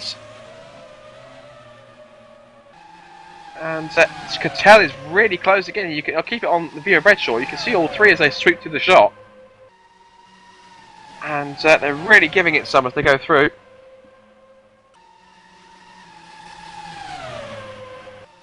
And look at this. Oh, how close do you want it through this 8th, 9th and 10th? This is for the final points positions. And I'm watching Carl Smith and Roland are still fairly close to each other. But someone I think spin, or there's some smoke up at H as well I've just seen, but nevertheless still Redshaw and Parker are battling. And James Shepherd does seem to have pitted, and he's now back down in... Yes, he is. He's made that work, though. He's only back out in 6th. He's definitely making the strategy work. He's doing a hell of a good job. Now, I wonder, because I think possibly Easterbeek and Clark may have to stop again. I'm wondering. Maybe someone can confirm that. But I think we may be coming to the last round of stops, I think. And if that's the case, Shepherd's already made his pit stop. So, if that's the case, then Easterbeek and Clark will have to stop again. And that will put James Shepherd up to 4th place. Remember, at one point he was down in 19th. There's still a fantastic drive. And just behind, Richard's got past Parker. Just behind him, just seeing. Cattell is down. This is 7th, 8th, and 9th now because, of course, that Shepherd is now pitted. I believe it is. And look at that, Cattell's got a brilliant run. Slightly better traction, but Parker's holding on. Then Parker's now got that Kono Sport Car crawling all over the back of his rear wing. Sweeping this way and that, trying to find a way through. He holds on ever so slightly as they head down full pelt through the complex. Once again, 14 laps to go in the 2012 GPVWC Sim Inc. British Grand Prix. And look at that, I've just seen Lucas Euler has now lapped Lee Morris in 10th place. I think Lee Morris has made another stop, so maybe his last stop to the end, I think. He's got 14 laps to go, so I think that's probably his last stop that he's done. And that's two. We've got 2 cars in the pits. We've got Redshaw and Redshaw and Parker are both in the pits. So we'll go here then. That's Parker, and he's now pulled in ahead of Lewis Redshaw. So who's going to get out first? Answer is, who's going to do it? I think Parker's just about done it. I think he's leapfrogged Redshaw in the pits. Excellent pit work then from Parker. Euler's in the pits as well. He's now left and head out back on his way. And also, I'm going to watch the second because I'm going to see if now if Carl Smith and Roland head into the pits because these two may be on the same strategy. And the question is, yes, they do. Now, Carl Smith heads in, and Roland stayed out. Roland stayed out, I think, in a bid to try and get us on 2nd place. Now, is that going to work, or is that going to work against him? We'll have a quick look at Carl Smith's pit stop, and he has stopped. There he is. Quick stop, 6.4 seconds. 0.5 really, if we round it up. And now he will then go to chase. He's going to have a phenomenal outlap to hold on to that 2nd place. And we wait in anticipation to what's going to happen here. Now, that's it. Easterbeek Clark has now stopped. And here comes Shepherd then. This will now give 4th place to James Shepherd. This is going to make it is going to happen. And there he goes. He's now up to 4th place. Now the question is, what's going to happen next? Because that looks like that's not Jacob Smith in front, by the way. That is actually Christoph Lichtenstein, who's the other car there. Now I'm going to quickly switch back to Nick Rowland. He's now on the pit straight, on the old pit straight, I should say. And just as a quick note, Euler got out, and he's still 22 seconds ahead of the battle for 2nd now. Here goes Rowland then. We're going to stay with Rowland. I'm going to keep my eye on for Carl Smith. He's now already gone through Cops. He's now going down now up towards the complex. So I don't think it's going to be enough. I think possibly Carl Smith has done enough. I think maybe to hold on to 2nd place, but that's a maybe, and a rather big, full-bodied maybe at that. Big round, full-bodied maybe. And Rowland does now pit. Rowland is in the pits now, so we're going to go on board and see exactly what happens. We'll go to the page. Let's go to this view here. and it's not really a realistic view, but there we go. Now, it's not going to be enough, I don't think. I think Rowland's made a mistake, because now look at this. Carl Smith is only coming through the final few corners, and Carl Smith is going to take third place. He's going to second place back again. He's going to do it. Carl Smith makes the outlap work, a phenomenal outlap, and he's done it. He's taken second place, and by some substantial margin. He really, Rowland exits the pits now, and he really has made that work. Although that said, Rowland isn't too far behind. He's only about a couple of seconds behind him. So this is going to be interesting. It's going to be battle for second place. The battle lines have been drawn with 12 laps to go then.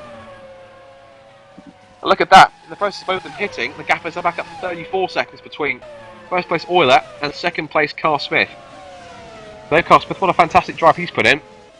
And this is interesting, a bit of trivia for you. All drivers in the first 4 places, that's Lucas Euler, Dave Carl Smith, Nick Rowland and James Shepherd, they all currently, or have, been part of Midnight Motorsport. So there you go. Not really surprising we're going to see the top 4 in here. It's kind of pretty much the same top 4 as we've seen before in recent times. Seems to be these 4 putting a bit of a rampage then of the Super League in different teams nonetheless. Shepherd in the Hawkeye car for this race, and of course the car you're seeing on screen, which is of course you've got Nick Rowland of course there, and Dave Carl Smith holding second. Lucas saw that now a gap up to 35.8 seconds.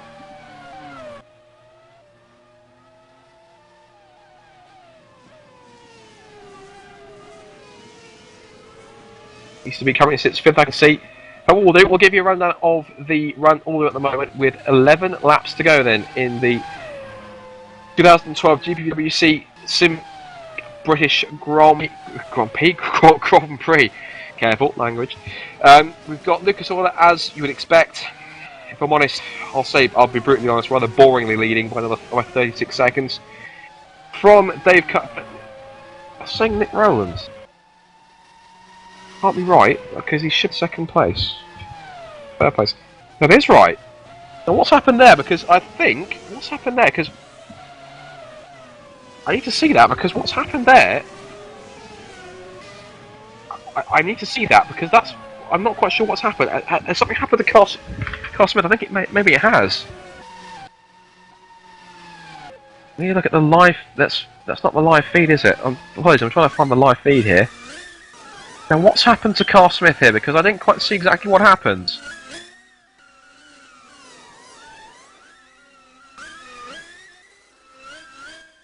Apologies for me rewinding the broadcast. I'm trying to bring to you exactly what's happened. Oh, that's what's happened. Carl Smith got a big twitch out of the. Have a look here. Oh, and that's what it was. A huge look at 360 spin. Look at that from Dave Carl Smith. He held it all together, but in the process, he's lost second place. So that's unfortunate. All that hard work which Dave Carl Smith put in, he's gonna have to do it again to grab himself at second place once more. So there we go. Here's a live action again, and well, where is he in comparison? Well, there is David Jones, and he obligingly moves out of the way. The gap is now 1.2 seconds. Wow, what a dramatic 360 spin that was. I think he clipped the inside curb a bit too much, then he just lost the back end of the car. When you're on those curbs, seriously, especially here at Silverstone, especially on that curb on the outside of Copse, or the exit of Copse, is a curb that if you get it wrong, it can spin you round and really have you spinning right round like a record, baby. Right round, right round. Indeed. Anyway, we've got a battle going on in front for 7th place between Simon Cattell, Tom Parker and Lee Morris. Morris then is getting very close into the back of Tom Parker's car, and of course we've then got, I think Euler is now, yes he is, he's coming up to those three, so this is going to be the second time that Morris is going to be put a lap down. I can see that Scott Bennett and Kieran Ryan have been the two latest retirements from the race. Danton is out with a blown engine, and Scott Bennett just has retired with a DNF, so obviously he's had some kind of off somewhere. Quickly running you down the rest. Sorry, let's quickly run you down the rest of that top 10 again, as we were going to do. So as we can see them in order, you can see all that again. As we said, as we've already stated, rather boringly up in front place again. All due respect to all those fantastic driver, but this really is the dominance is getting a little bit, in my view, tedious. In second place, Nick Rowland, who's now, look at that, he's been caught once again by Dave Carl Smith, and look at that, he's on the warpath. Wants that second place back, no doubt about it.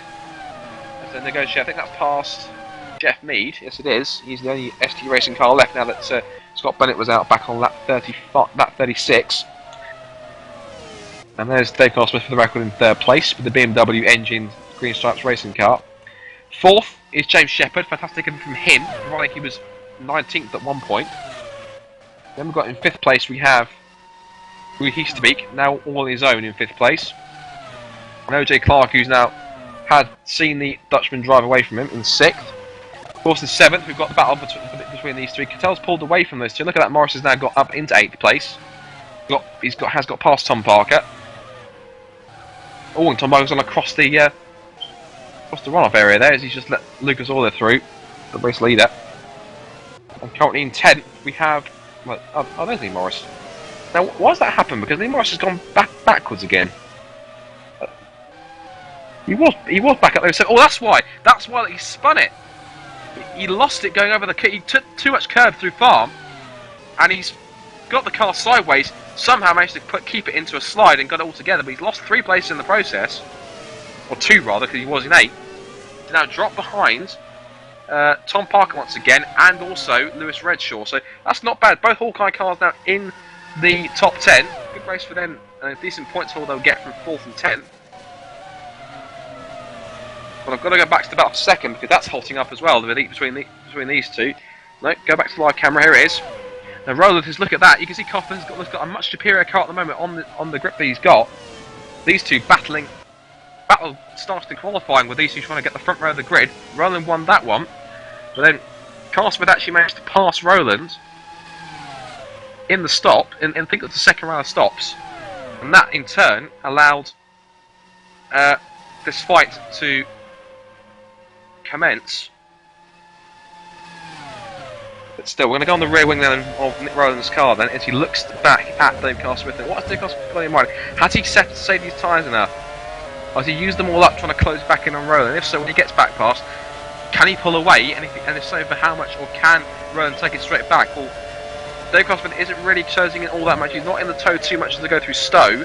But of course, when through the corners, he'll lose the front end grip because of the dirty air coming from the back of that car. Or dirty air effect. And look how close Carl Smith got under braking there. He's almost went a bit too deep through the corner. But he's held on.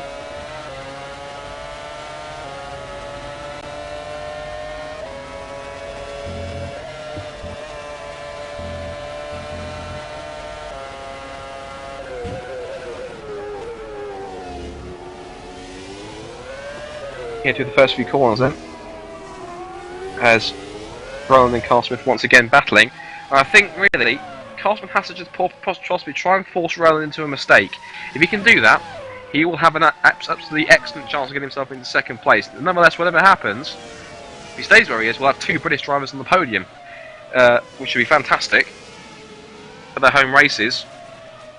And quickly looking on the corner of my in-game monitor display, I'm looking at Morris and Redshaw. Morris getting very close to Redshaw through Stowe. I'm watching here. I don't really take my eyes off this battle for second place because it's going to be too intense. But looking here, Redshaw and Morris are battling away for 9th. Now I think Morris is going to take the position away from him. I think it's really only a matter of time, but we'll see exactly what happens.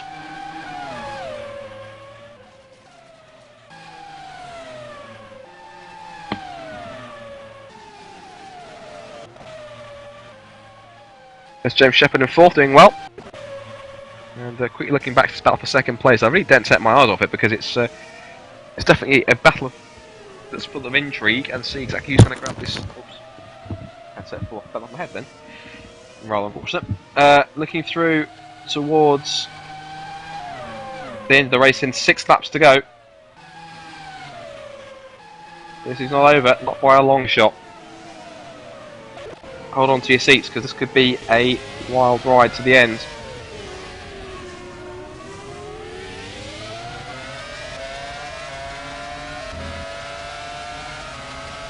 And now I'm looking at Lucas Euler is coming up to lap 7th place Simon Cattell. It's pretty extraordinary.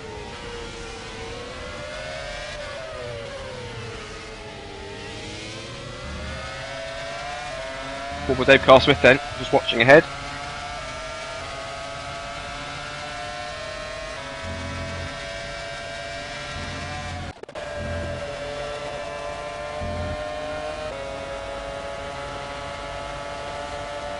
Carl Smith, I think.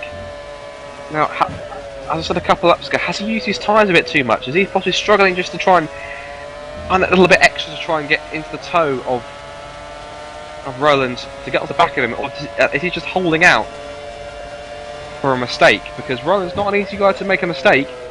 You're seeing Carl Smith is the one that used too much curve through Copse, and then just lost it and lost the second place that he had. Once again, look how close he gets now on the straights. Then up towards Copse again, he'll lose the aerodynamic grip, and look at that, he took a much tighter run through Copse and a better exit. Sparks flying from the undertrays of these cars as they bottom out through the corners. And can Copse do anything here? He took a slightly faster run than it looks like through the corner. Look at that, he's very close again. Another great opportunity in the slipstream. But is he going to get close enough this time? He's not going to get as close as he was before.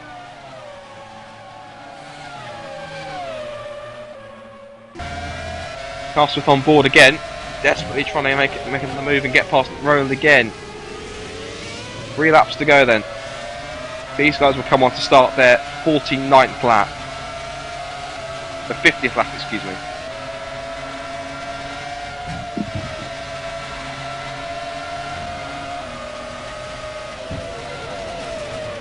Oh, and I think that's Shepherd. That's James Shepherd. I totally didn't spot it, but look, he's come up to these two. Shepherd's made a big twitch. That's Carl Smith. I don't even know who's where or what. Let's take stock here again. I think we need to say a replay, because what happened here. Let's have a look. Now, you can see that Shepherd tried to go around the outside of Carl Smith. He lost out and went wide. And then Carl Smith then tried to get the power back down again out of the loop corner and had a big twitch. And that in turn has now put a few more car lengths between these three. So that's exactly what happened. Now then, with 2 laps to go now, Mazzoli's now starting the penultimate lap. Can Carl Smith get back onto the rear wing of Roland again? Or has that now settled this battle? If it has, Carl Smith will be kicking himself. Oh, when there's that. Oh no, that's Carl Smith off. Carl Smith goes off the track. Now what happened there is he got damage. I need to see exactly what's happened, because he lost his front wing. He has. David Smith lost his front wing, and what happened here? I need to see what happened. Did he go wide? I think he went wide. He went too wide. He went over the gravel. He's lost his front wing, and that's now giving 3rd place to James Shepherd. Unbelievable drama here, and Carl Smith struggles back to the pits. And that is cruel and heartbreaking luck for Carl Smith. He was so close to getting to a podium, and it's all gone wrong, and he's heartbreaking himself again. He's hit the wall on the entrance to the pit lane, and that is terrible, terrible news for Carl Smith. That must be so difficult to take. And whether he'll get any points at all is going to be a wonder. I think he may just get himself in the lower ranks of the points. But how heartbreaking is that for Carl Smith? He was so close to a 2nd place at one point, and a series of events has put him back down outside the points now. He's back down, I think. Where's he got to? He's down in 6th place. Simon Cattell, he'll get out in front of Simon Cattell, so 6th place is where he'll have to go for. And once again, we've got Lucas Oil coming around to start the final lap. I think maybe, or there may even lap Carl Smith. That could be interesting. Bit of a surprise as well, I think, for that one. But it's going to be another 1-2 then. Or is it? Is it going to be a 1-2? Because James Shepherd could put himself in line for a 2nd place. He's definitely driving the day in my view. But look how close he is. He's so close, and that's actually Morris in front. Oh, look at this. Look how close Shepherd is. Look at this. This is for 2nd place in position of the Grand Prix. And look at this. Shepherd's going to go around the outside of Roland. Roland defends. Shepherd's got the toe of Morris down the outside. Is he going to make the move stick? No, he doesn't. Or does he? Yes, he does. He's got the outside line. He's made it stick. He's done it. James Shepherd gets to 2nd place. Oh, Morris has spun him as a result. Almost. He goes. That's a bit loose. Last lap to get. Oh, bit of contact. Then Morris. Roland nudges Shepherd.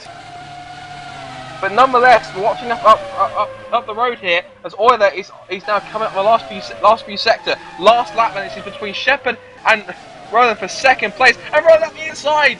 And has he made it stick? No, he has not. Yes, no, he almost. Look at that. He fantastic daring move. He just sent it up the inside. And he's done it, he's made it stick, but how close can Shepherd get? We'll have to watch this, but we're going to have to cut away in a second. I hate to do that. They're battling away tooth and nail, but I have to cut away because our leader, Lucas Euler, is there and he's up towards the last few corners. And, well, it's pretty much been predictable that this guy's going to be another win. This guy takes another step closer to the championship, and Lucas Euler comes around the final corner, and to everyone's surprise, well, I don't think it is a surprise, he wins the British Grand Prix. But who's going to be second? They're side by side up towards Cops.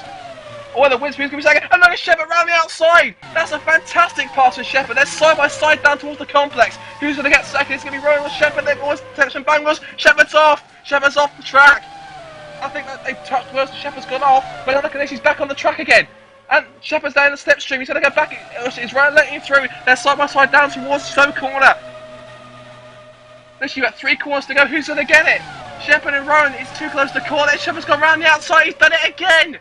Shepherd's done it. He's gone to second place. Can Rowan do anything? Oh, and Rowan's gone into the pits. What is he going to the pits for? Rowan goes into the pits. Now, I don't understand what went on there. Rowan's gone into the pits, and Rowan's finished second. Rowan's finished second in the pit lane. What on earth was going on there? That is crazy. I've never seen that before in my life in sim racing. But Nick Rowland finishes second and holds on to it in the pit lane. That's incredible. And rather, if I have to be honest, underhand, I think.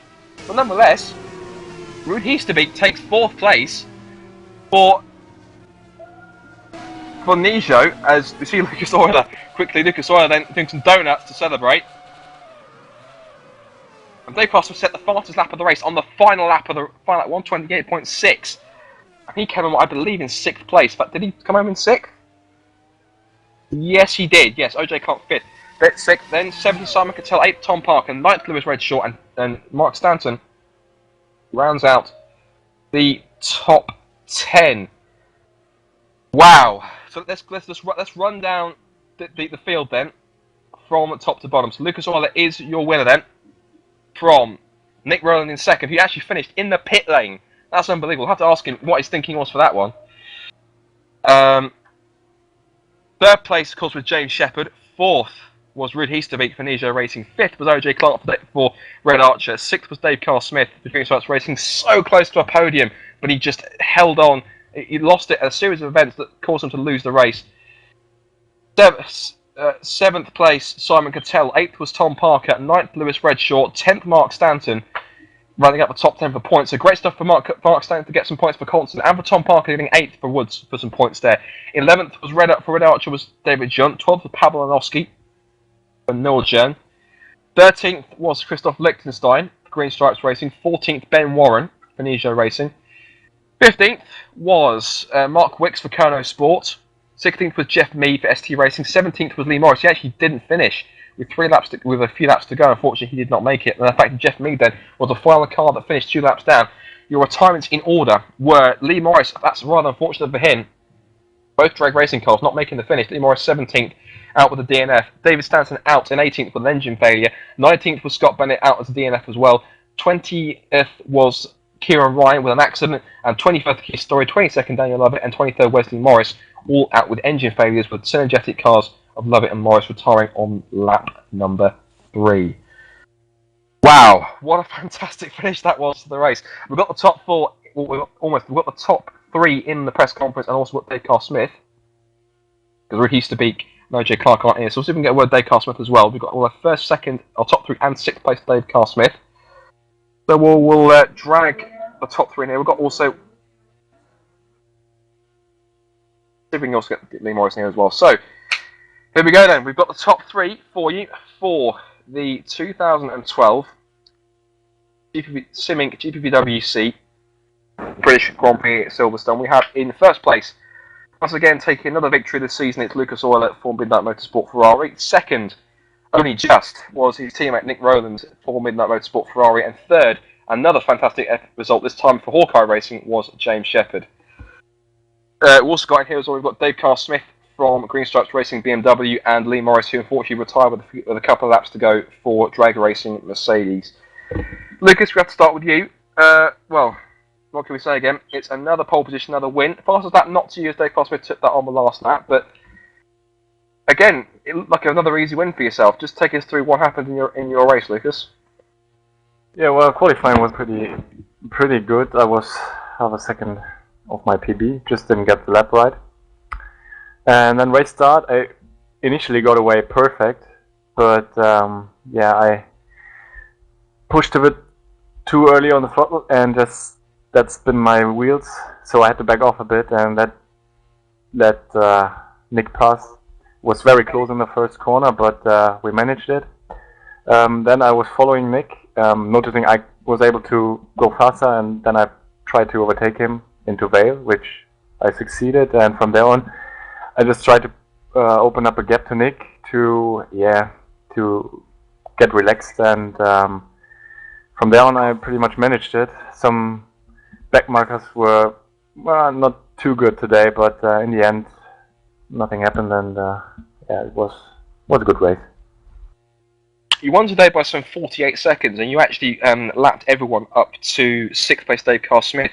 Just a question, again, no offence by meant this at all, take it how it's meant, but this dominance that you're showing, are you finding it quite lonely at the top? Are you finding it even quite boring at the top, that not having anyone to challenge you for the wins on a regular basis? Well, today it got a bit weird with all the team. I think behind me there was pretty much everything. Everyone was just battling with, I don't know. So that was good to hear, and yeah, the race was. Yeah, of course, you feel lonely when you're up front, but the first laps were entertaining. Following Nick, the overtake, I think we did a great job. So in the end, I won, and I can't be sad for winning. So I'm still happy. Oh, of course. Well, congratulations. I think that's your 7th win of the season, so that's definitely taken another step closer to this year's championship. So well done, Lucas. Fantastic win today. Well, let's get to the troublesome twosome behind you, and second place Nick Rowland. Nick, first of all, just explain to everyone what was going on that last lap. Why did you head to the pits? Was that purely just to protect your lead, or was it just generally just just talk us through what the thinking behind that move on the last lap into the pits was all about? Initially thought I was going to run out, and I didn't know if I was going to actually chug over the line, and I kind of coasted in. I was going into pit lane, and we found out that if you actually cut into pit lane, you can get to the line quicker. And essentially, that's what I tried to do: is roll it through the pit lane and get out and see if I could get out the other side. And I just was able to do it because when I had my incident with my wing, I underfueled the car, and I didn't realise until after I'd made my final pit stop. That's where, at that point, I was really struggling fuel-wise, and just basically took it through pit lane in case that I actually ran out. But thankfully, I didn't. You had a fantastic battle with James at the end, obviously just kind of wheel banging and everything, and also you had a great battle with DCS today, so you definitely were kept busy on track today. Were you surprised just at how much pace DCS had? Of course, we know obviously he's an exceptional driver, but were you surprised just how fast he was able to be in that Green Stripes racing car today? Not really, no. He showed it in Turkey and how superb he was. When I hit the wall, I took a hell of a lot of damage on the left-hand side of my car. So every time I was trying to get onto the power, basically the outside left wheel was spinning up. So my traction was terrible. I was beating him mostly in the high-speed stuff. Come to, for example, Sector 3, he would just really, really close the gap on me. And it stayed pretty balanced for the entirety of the race. And when he was able to get through on a couple of occasions, he made it stick because he was just able to get on the throttle faster. But it was pretty intense around. But Dave's pace, once again, he showed is just phenomenal. And even me, my midnight car is struggling to keep pace at times. Traction is definitely an issue for me. And that's fantastic. That's excellent. So obviously it's another 1-2 for midnight. Of course, you guys still developing race by race. I mean, we can't really say this every kind of broadcast really, but it's kind of real as though step by step you're getting close to the championship. It's looking a bit more like a foregone conclusion because you're quite far ahead in the team standings, but I think by over 100 points. And of course, you both of you guys, yourself and Lucas, have got pretty much the most points more points combined than probably the next 2 or 3 guys below you. Really, looks as though the championship now is really going to be between yourself and Lucas, doesn't it? It looks, or at least it's looking that way, doesn't it? I think today proved that just about anything can happen, and based off that alone, I mean, it was very lucky that I was able to get away with, the damage I took, and still was able to come home in second. But it just goes to show that the teams behind, now the upgrades are really starting to come through. The gaps are closing. Particularly noticed in the first stint, Lee, Dave, and I think it was OJ all stayed within quite a reasonable margin of both myself and Lucas. It was only really once we made the pit stops and we were able to exploit, and go really, really quick at the start of stints and our quicker pit stop, that the gap then emerged. But at the start of the race, it was very impressive to see how Lee, Dave, and OJ were able to stay with, I think it was within about 10 seconds. So I think it goes to show that gap has really started to decrease now. Well done, Nick. Another podium for yourself, another 1-2 for Midnight, so congratulations for yourself. The third place, James Shepherd, who, James, it's your second podium of the season, with your second team of the season, and what a crazy finish. And just talk us through your how you saw the last couple of laps and your point of view battling with Nick. I didn't think that I'd be anywhere near them, and I'd conceded fourth position. I just thought that's all I'm going to get. But I was in the main lobby of TeamSpeak, and all the guys are saying Dave and Nick hit each other, and Dave's letting him back through. And I was on the back of them with 3 laps to go. So, and then into Maggots and Beckett's. I saw Dave's car lagging a little bit, and Dave said that it was me, and a few other people said it was me, and then I've got the people in the lobby saying it looked like Dave had a screen freeze or something. So I don't know if we're both partially to blame or if it was entirely my fault, but I'm really sorry to Dave if I was, because I have no control over it, but I don't want to take people out or be racing in those sort of situations. So I feel a bit cheated by Nick taking the pit lane, but at the same time, full credit and respect to him, because he was thinking on his feet, and whether or not he was trying to save fuel or if it was just a bid to save his second position, hands down respect to him, because that was amazing. I didn't expect him to do that, so he fully deserved second place no matter what the reasons were. I tried really hard, and I still had tyres at the end, and I thought, I've got decent traction. I went around the outside of him twice into Stowe. It was a bit of an iffy moment with Lee in, I think, the second last lap, and he backed off. And I don't see anywhere else he really could have backed off, because I'm sure Lee would have been seeing that both Nick and I would be wanting to battle coming into Vale. So I don't know where he really could, but it was very close between the two of us. But yeah, that's pretty much what happened in the last. It's hard to say how I feel, really. I feel really excited. I'm still buzzing, but a bit cheated and a bit sorry for the guys if I was lagging. At one point in this race, you were down in about 19th place, and you managed to put in a fantastic drive back to the field to eventually get this third place. I mean, I don't think we caught it on camera. What was it that caused you to go all the way back down to 19th? Was it a spin, or did you make a collision with someone? On the formation lap, again, this might be confirmation if I was lagging or not. I'll let Lee elaborate, but he tabbed me. All the 4 of us were just cruising up to the line and trying to find some space to warm our rear tyres. And I wasn't doing anything, I was just driving in a straight line, and then Lee just drove up the back of me. I'm sure it wasn't intentional, but my diffuser was gone, and I thought, I'll give it a go and see how bad the damage is, and the car just kinked right, so I immediately parked it and started from pit lane. So, yeah, I eventually started from the back. I think we were in 30 seconds down. It was a fantastic effort to go from 30 seconds down from the pit lane to third place. It's a fantastic drive. You're now with Hawkeye in this race. Just 2 questions really, I suppose. One, with the pace you've shown today, I mean, do you think possibly this is going to be more of a permanent arrangement with Hawkeye alongside Lewis? And also, with the recent kind of announcement that you've decided to close the Red 5 racing team that you've since taken over, was that an easy decision, or was it just pure the fact that, and also, let me rephrase that, who do you think possibly, now it's closed, who do you think is possibly as a prime contender, do you think, in order to take that 13th place from what you know? I don't really understand how you tried to finish the question, but I'll try to answer it. I closed from Midnight, when I was with Midnight, there was already discussions with Rick for me to join Hawkeye as an advisor to help them develop the team and try to go forward. And I had no plans of driving back then. This was before Canada. In Canada, I stepped in and just helped Bart until he had his problems. But after Canada, it became apparent that there was an availability to take Red 5. But once Gavin and co were removed from the league, I saw no intention of keeping that team name around, and it made more sense to drop it and let a new face come in than drag on bad memories of a bad team. So essentially, I took over the team as an attempt to see what we could do, and then once it became apparent that there was no reason to continue with that team name for the rest of the season, it was quite an easy decision to close doors and go back to Hawkeye. Well done there, James. Fantastic run to get to a podium on there. We've got a couple of other guys here in the press conference here with us as well. If he's willing to, this goes to Dave Castwith. Dave, for so long you're battling for a podium place, and then it just with a few laps to go, it just all seemed to unravel. Just talk us through what happened. I'm not really sure. I was going through the complex as normal, and then I've got James's car in my side pod.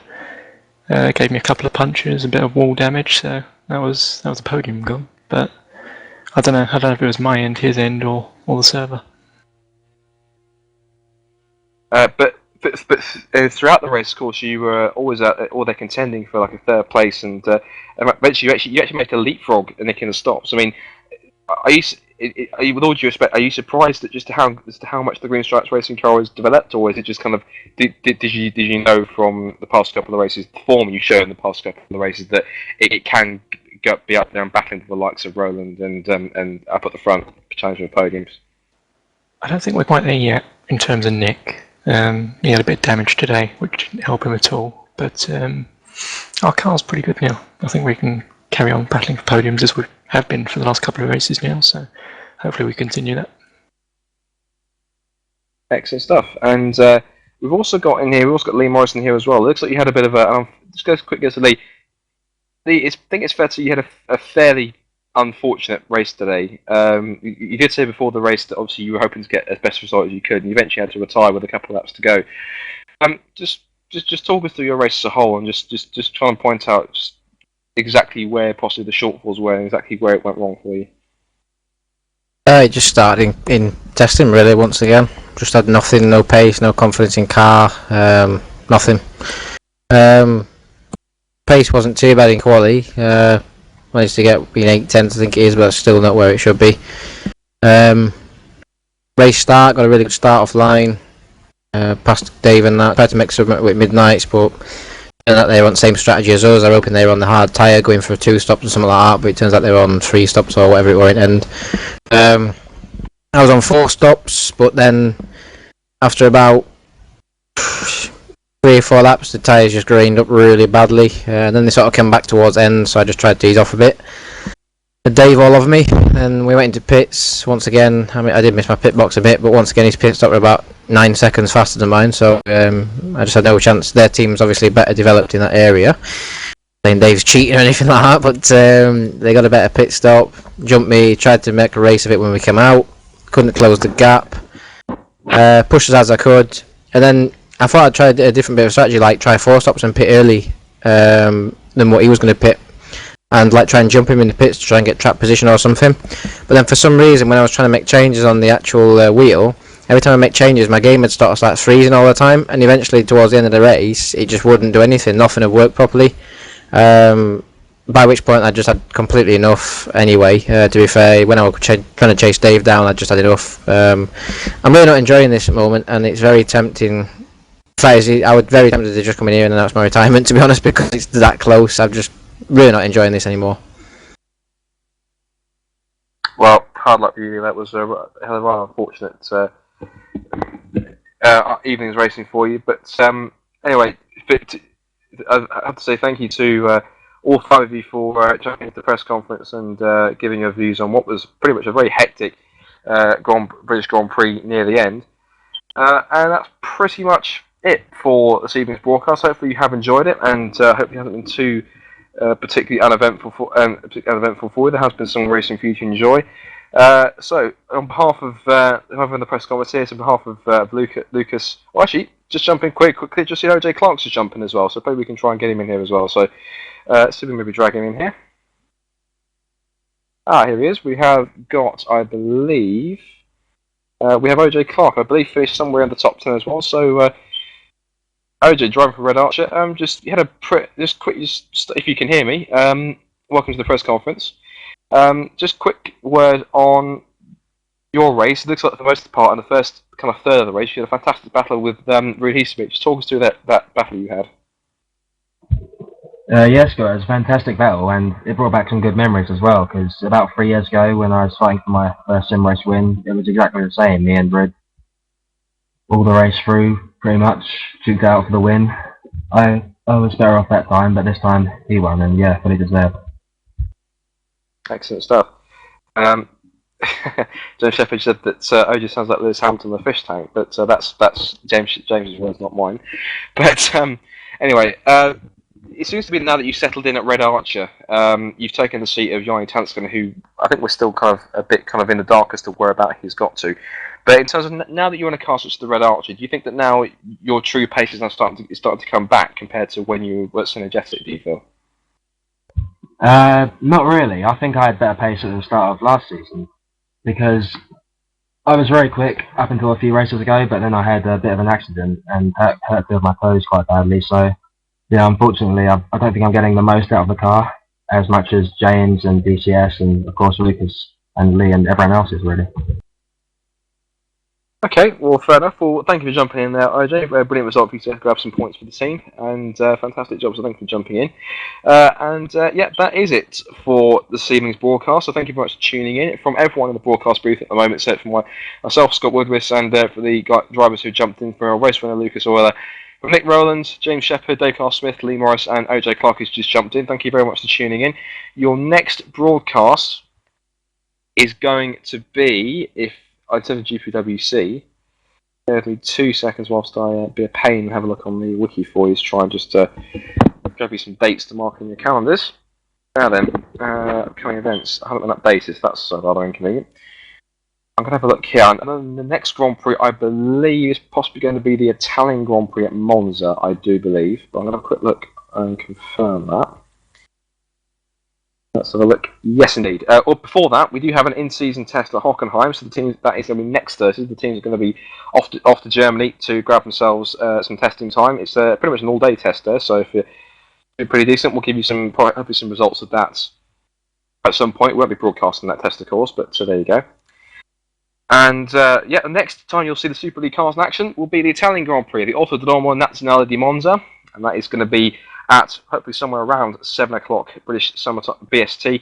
So hopefully you can join us for that one. Next coverage should be, I believe, for the next Formula Challenge race soon. Of course, the day before the 28th, of course, the 26th, June the 25th, you'll see the Super Cup cars out on circuit as well. So for everyone here in the press conference and broadcast room at the moment, and for myself, Scott Woodward, thank you very much for joining us. This has been a GPVWC presentation for SimRace.tv, and in terms of the Super League, we'll see you in 2 weeks' time here at the Monza circuit. So from everyone here and myself, thank you for watching, and goodbye for now.